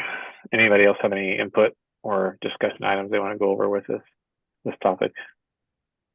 It's been a great discussion. I think there's a lot here. Just so everyone's aware, our enrollment usually opens up in spring. So that's kind of like the timeline on when we start enrolling for next year. And Daphne handles that. Yeah. And Dan, it usually opens like mid-April. So it's usually like 15, 17 around those dates in April. Okay. And that's just throughout the Columbia Gorge, at least that I know of. Everyone's enrolling by that second week of April. Okay. And something that other schools have done, and I know particular Hood River District does it a lot, is they actually send packets to register to like all the preschools, private or non-private. They send registration packets, and that's part of their marketing as well. Okay. Good to know. Thank you. I think we've started a great conversation here that, again, like someone else has said, it's not done yet, and we need to build more on this. McKenna, do you feel like we're a good spot to move on to the next item, and we can take what we talked about and be ready for the next meeting? Yeah. Thank you so much for bringing that to the table. Thank you, McKenna. Thank you. Thanks, McKenna. All right, that brings us to our last item. There's our committee reports. Do you want to finish out with fundraising committee, McKenna? Oh, no, there's nothing. We would love to discuss with the business manager and see where everything's at, and I would have a report. So we'll have something next month, hopefully.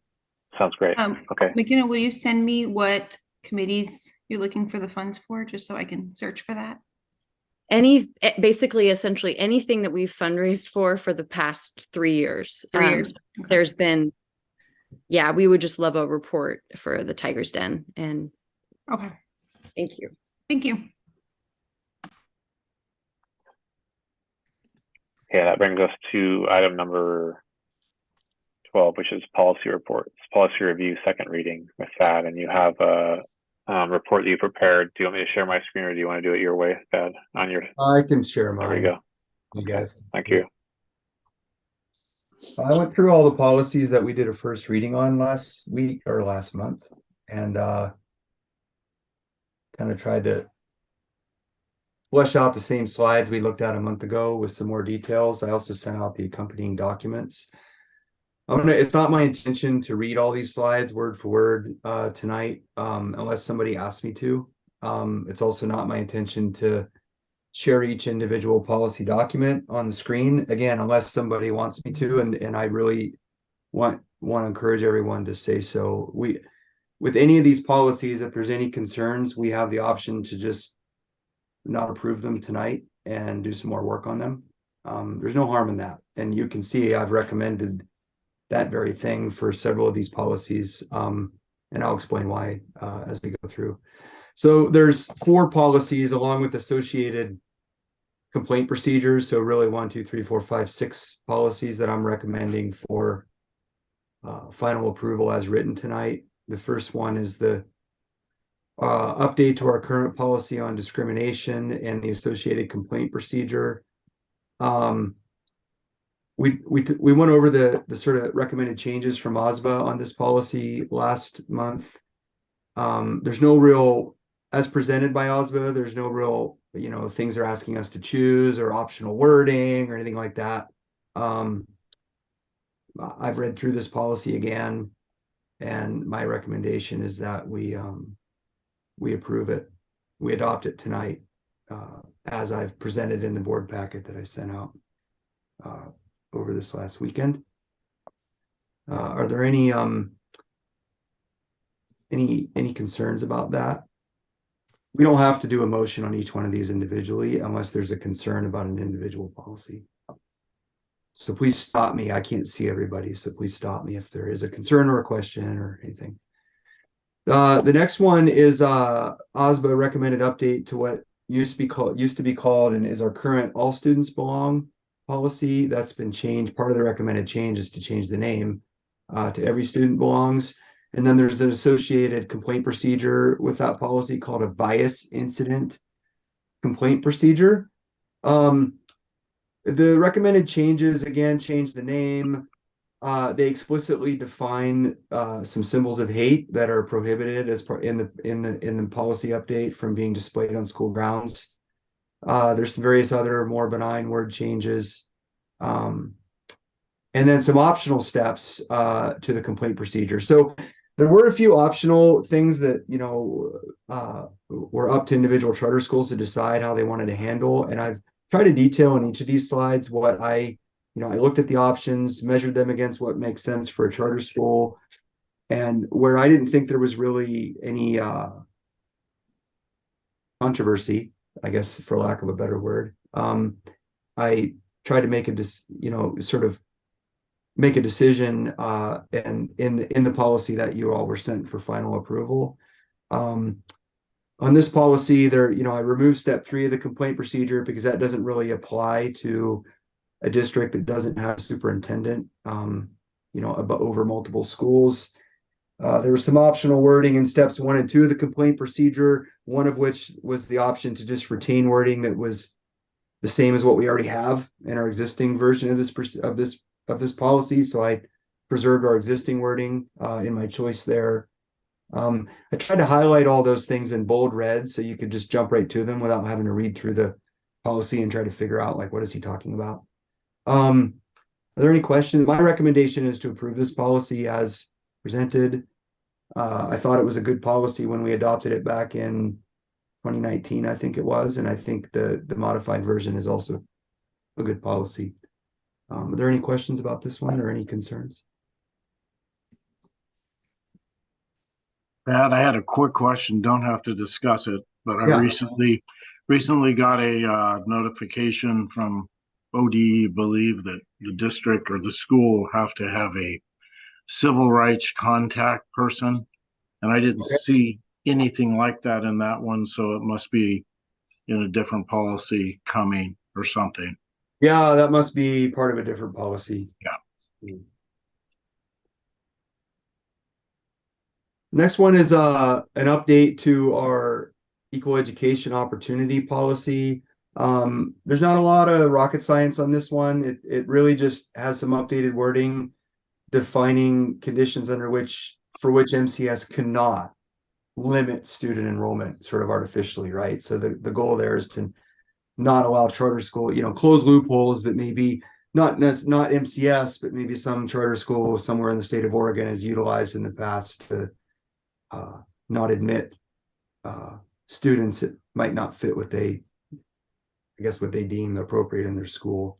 I don't see anything in there that's controversial or frankly that doesn't already meet with our current vision statement and core values. So I recommend that we approve this policy as presented. Just please, again, just stop me if you disagree with anything I'm saying. The other policy I recommend we approve tonight is an update to a policy we currently have covering weapons in schools. We talked about this some last month. The only real optional stuff in here was to whether to include some text permitting administrative approval of weapons to be had on school grounds if they're for educational purposes. And the policy wording calls out some explicit examples like hunter safety course. And then there's also some new optional text on the reporting element of this policy, covering, staff responsibilities or lack thereof for reporting incidents about weapons on schools that might have been more than 120 days old. So I did, because based on board discussion last month and what felt like a strong indication to me that the board saw no issue with including a provision in the policy for administrators to approve weapons on school grounds for certain educational purposes. include that wording from OSBA. I didn't create the wording. It was put in there by OSBA in brackets with a note that, this is something the board can decide. Again, that was based on my read of feedback from the board last month.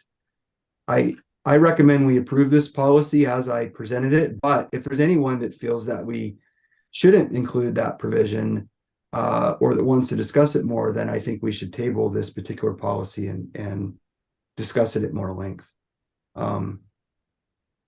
I would, I guess, like to stop and say, rather than asking people to interrupt me on this one, just ask up front, like if anyone has an issue on this one with that.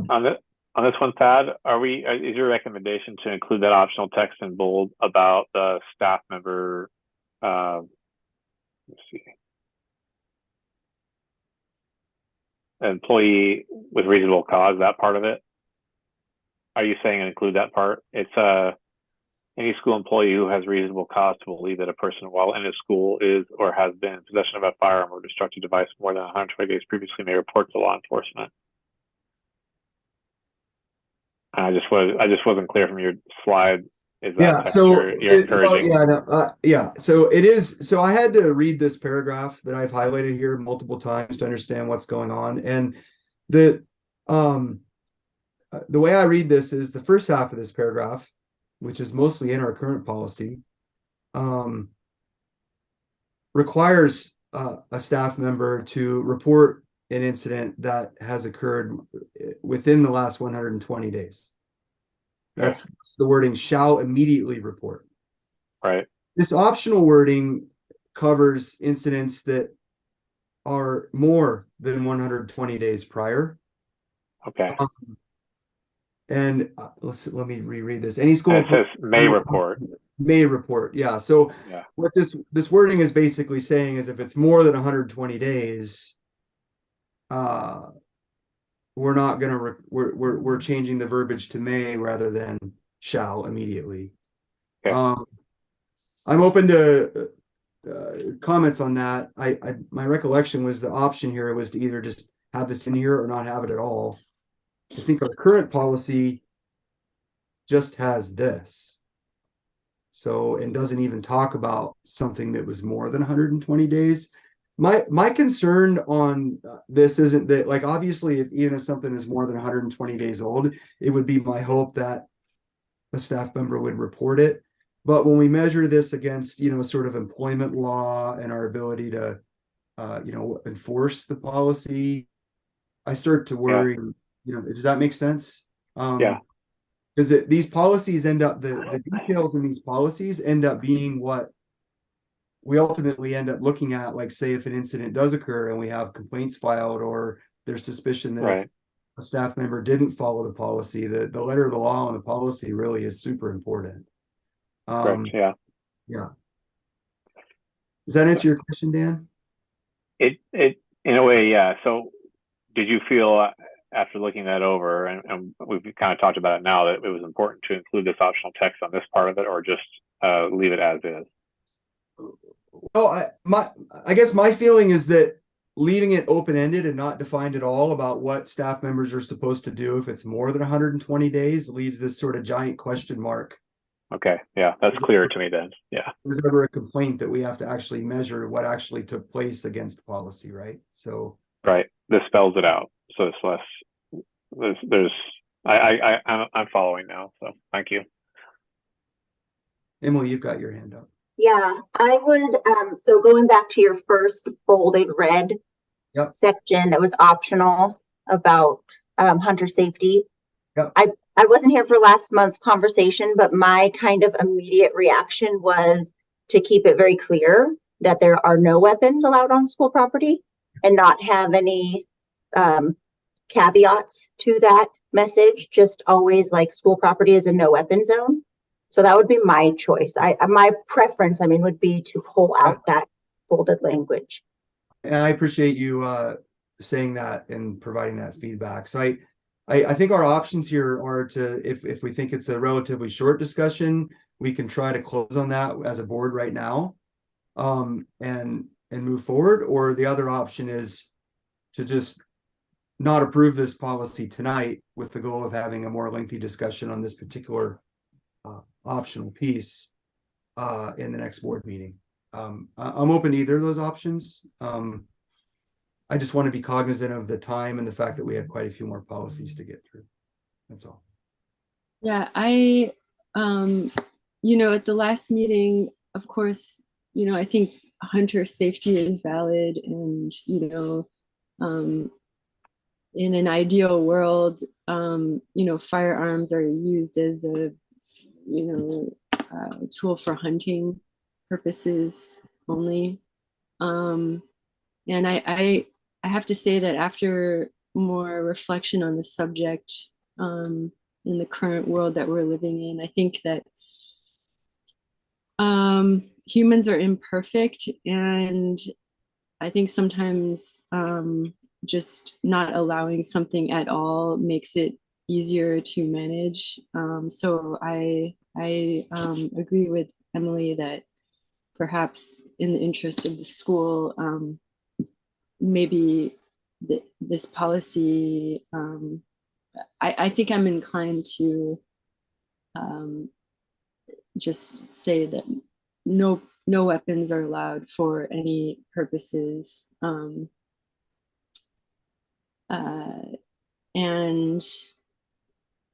I also could see how it might get complicated. Let's say, if an administrator wanted to have a hunter safety course, it might cause some conflict among families, and I could just see it maybe being more challenging to manage than just having a simple statement that weapons are not allowed in any capacity. Thank you, Marie. And Kim, we have security guards. Yeah, I think there's enough. McKenna, I'm tracking the same exact thing you're saying there. I'm trying to step on you, but I think there's enough here that we should probably just table this one for now and come back to it with a full discussion on this topic, because we have others that we have weapons on campus that have to do with something we've electively done. So I think there's enough there that I feel like it's important that we just skip this one for now and go on to the next one. We can have a greater discussion so that we, in the interest of time, we can get back to it. The policy is about students, right? It's specifically not security guards. It is, but the way it says this highlighted in red, other persons, it starts talking about other people having weapons on campus for other reasons. Yeah, I can certainly take it as a follow-up question, and I think it's a valid one to go back to OSBA, to Spencer at OSBA, and say, hey, how does this policy relate to an armed security guard on campus? Right? And he probably has a simple answer, because I really doubt we're the only school in Oregon that has this policy. But in the interest of making informed decisions,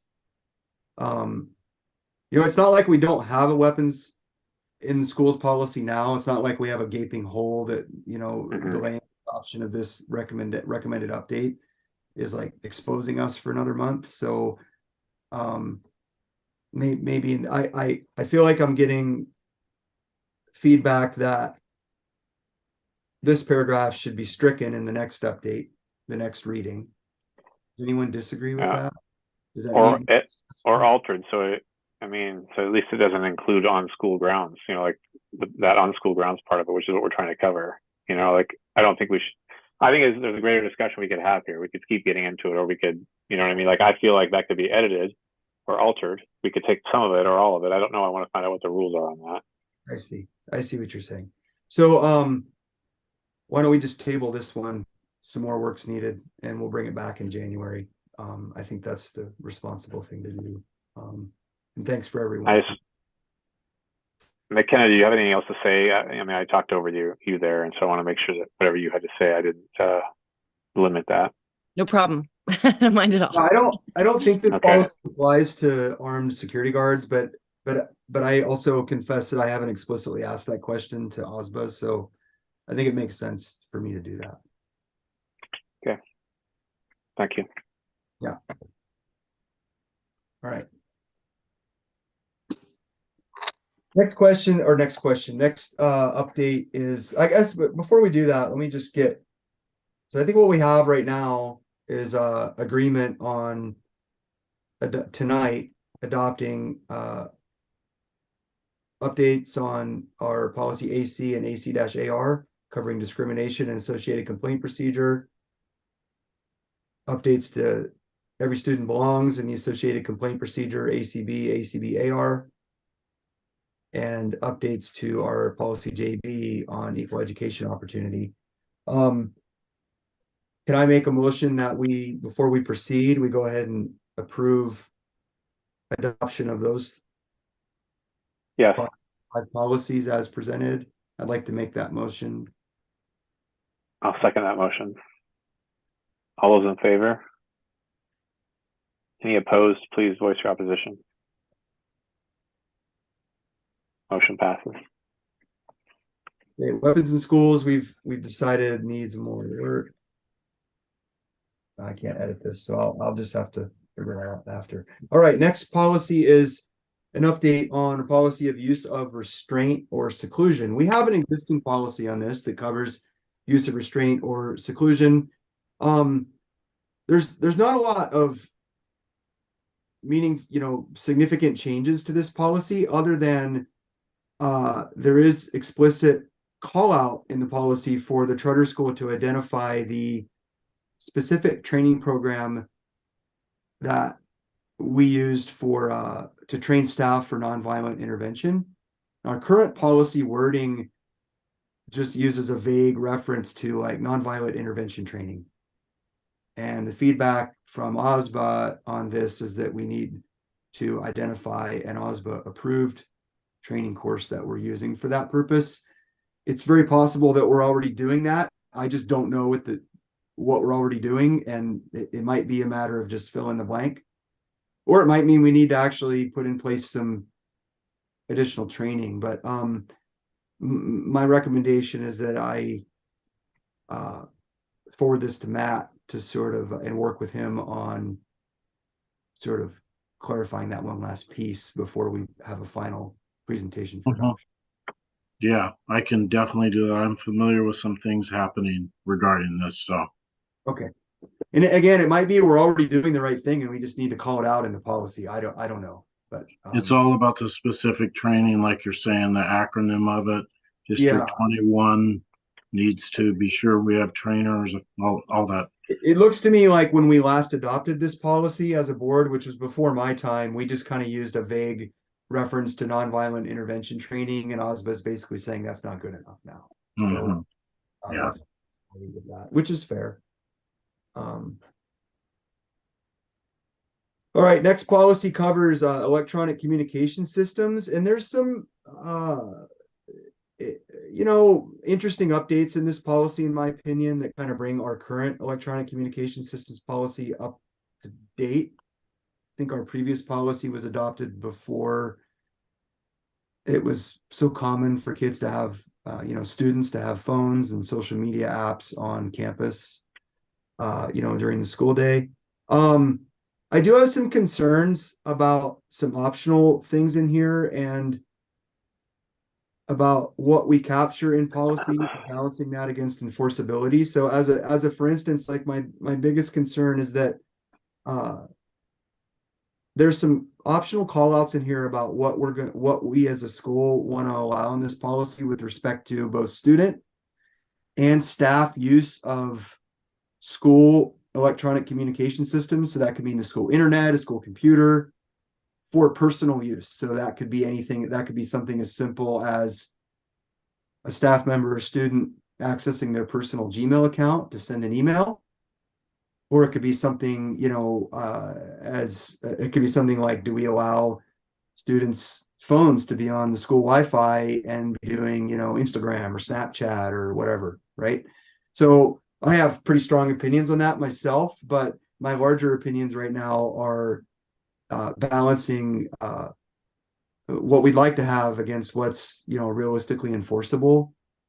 I think it's problematic to put things in a policy that are impossible to enforce and then hold administration and staff to enforcing that policy. So I'd really like to have at a start Matt's input on some items of this, but that might translate into some staff input. I just I think that's important before final approval. And I don't see that we have a policy covered on this now on this topic. I don't think there's so much of a rush that we can't make sure we get those things right. Any questions on that? I think it's a good point. 15-second input.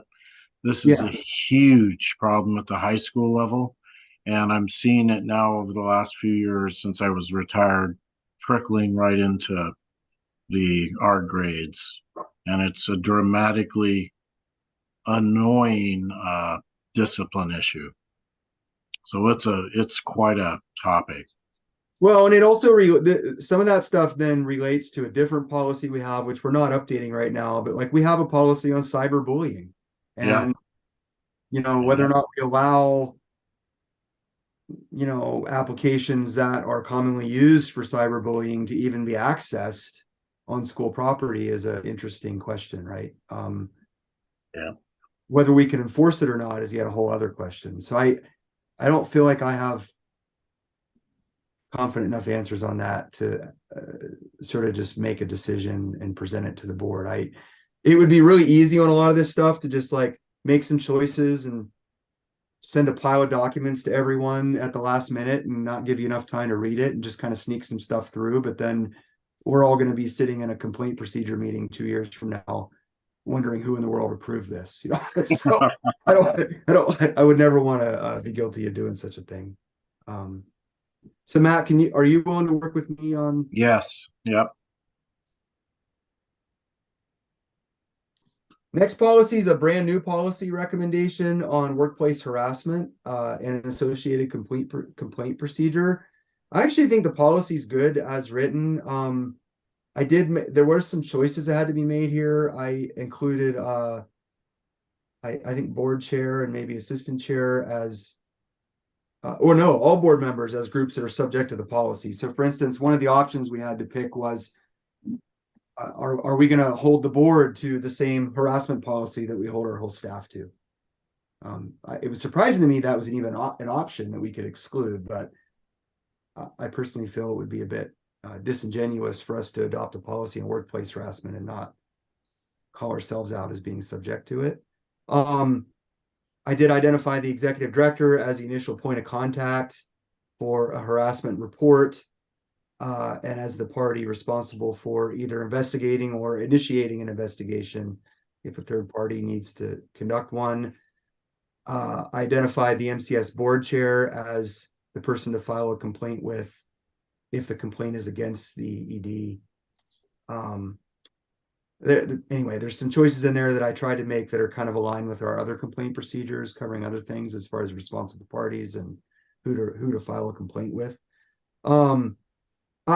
My only sort of concern about not adopting this tonight is and this might just be me being naive or sort of nervous about legal stuff, but you know, workplace harassment and the things that can actions that could be taken relative to employment as a result of a harassment complaint seem like something I feel we should make sure that a lawyer says, you know, we're on good ground with before adopting the policy. I'm just thinking to, you know, an unfortunate scenario down the road, say where we adopt this policy and someone files a complaint and we follow the policy and someone loses their job and then they sue us and we find out that there's some wording in here that, you know, relative to employment law that we should have done differently, right? Is this highly recommended by? It's actually required. All of the policies we're looking at right now. That's right. That's right. Yeah. Which is not to say that if they require a policy and we were to come back and say, hey, we have a legal concern about this. I mean, I think it's not like they would tell us to go away. But I'm open to the board's input and recognizing I tend to be very conservative, maybe to a fault when it comes to like the intersection of policy and employment law and all that. And so I just wanted to raise it as something that I think we should be intentional about, whether it be to just trust OSBA and adopt a policy, or run by our current legal representation, which does actually, one of the two partners does have an expertise in employment law. So we do have access to that. It's not for free, obviously. Any thoughts on that? Pat, does OSBA do any kind of legal review of this before they require it? I mean, what they say is that before they give us these policies, they've done that. Yeah. But then they also, in some policies, will have a, italic text that says, things like, as a charter school, you should make sure this text aligns with whatever's in your collective bargaining agreement, because OSBA obviously doesn't write our CBA, right?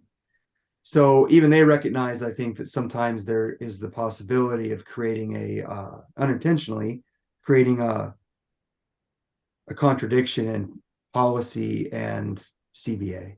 I don't mean to say that I've read this and think that there is such a thing in this policy. I just feel like I would be remiss to not point it out as something we should be intentional about.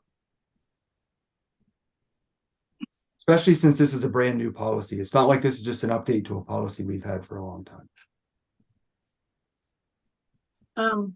Thad, with you saying the last thing you just said, I would probably be, for myself, be more comfortable if we have our lawyers look at it. I mean, I could certainly, in an attempt to save the school money, start by just asking OSBA, like, hey, what kind of legal review have you gone through with this policy? And has anyone else expressed a concern before adopting it? I could start with that.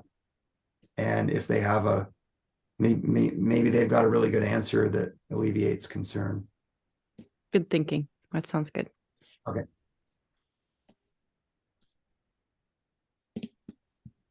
Next policy is on wellness, local wellness. We have a wellness policy now. OSBA is telling us that we need to delete that policy and adopt a brand new one. And it is a requirement that schools that participate in the free and reduced lunch program have such a policy. I read the policy and I don't see anything bad about it. I think it's a good update. It does identify explicit reporting requirements, that the school is going to do that come with participating in a free and reduced lunch program. I think it's probably very likely that we already do all those things and that this is just capturing them in policy.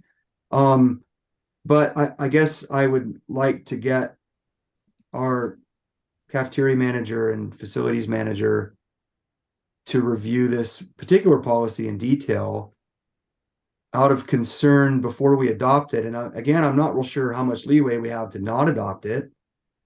But if there's something in there that's like, oh my goodness, we don't do this, and if in order to comply with this requirement, we'd have to hire another full-time person, like I would want to have the opportunity to quantify that and bring it up with OSBA before inadvertently committing ourselves to it without even realizing it. Matt, are you okay with me engaging Dawn on that? And admittedly, that totally. I per our recent, like 2 weeks ago, audit by the ODE rep for food, all the food stuff, we see, when I see required, I think we have the potential to move towards almost a full free and reduced system, which will be good for us in generating, because that was her finding. So we're working on that. So yeah, this one's got to be, it would have to be there, or would conflict with that direction. Yeah, and we like I said, we have a policy now on local wellness, but this is a pretty significant update. So OSBA's recommendation was get rid of the old one and update the new one. They didn't even try to like present it in terms of like change markers. Right. All right. Next item is required brand new policy on suspected abuse of a child and reporting requirements associated with that. There were some optional things that I felt like I had to make a choice on here. So one of which was to identify a licensed administrator to which report should be made if the report is against the executive director. So I identified our assistant administrator, and that the policy does call out it needs to be a licensed administrator, because when you're dealing with abuse of a child, there's knowledge and qualifications about how to properly handle that anybody but a licensed administrator might not have. Include prohibitions.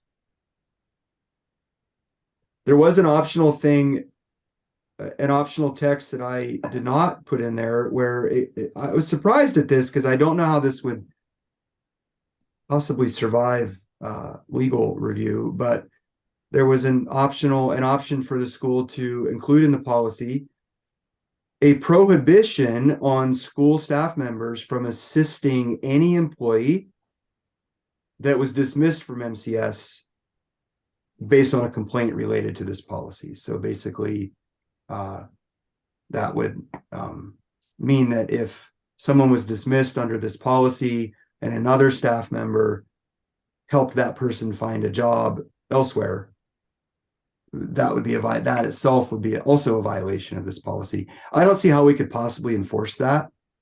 And I also have difficulty seeing how that would stand up to legal review. Like if a staff member helped an employee we dismissed get a job, and we dismiss that employee or discipline that employee, I think they would have pretty good grounds to sue us. Yeah, Marie? Yeah, I think, yeah, that's a challenging one. I also think that it probably has to do with the fact that, there are people that go work in other places that shouldn't be working with children again. Right. And I imagine that that's there to kind of try to close that that hole. So I personally,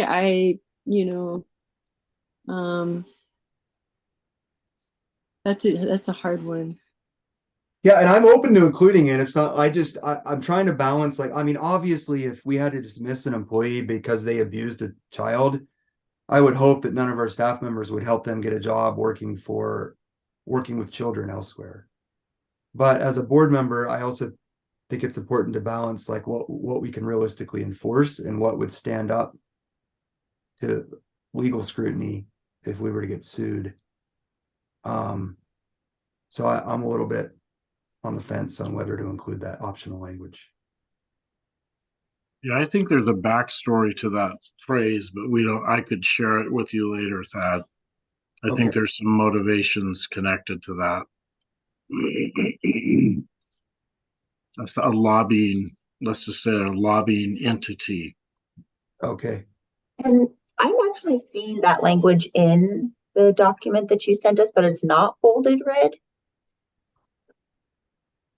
It's just on page 2, like maybe the 3rd paragraph up from the bottom.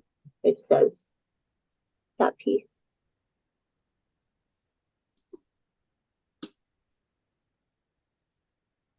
Am I on the right one? Page 2. Sorry, I was looking at my own. No, that's okay. Yeah.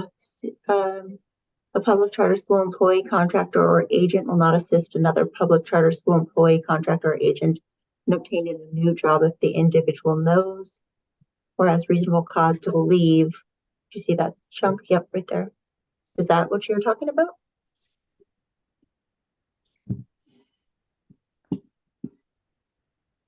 Yeah, it is, but I'm wondering if it's in multiple documents and I missed it in that one. Nothing in this policy prevents. I think that one refers to sexual conduct and not, and the other one refers to abuse. Oh, wait.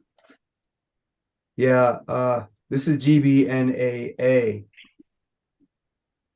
And we're dealing right now with GBNAB. Abuse of a child. Thank you. I'm tracking now.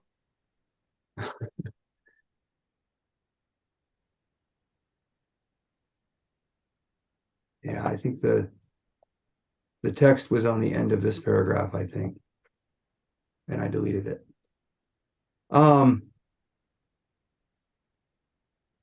But you've obviously, well, I you know, maybe there's an inconsistency then if we have that in the abuse of a child policy and not in the sexual abuse, or vice versa.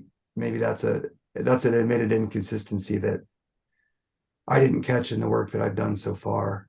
I'm a little uncomfortable including that language in either policy without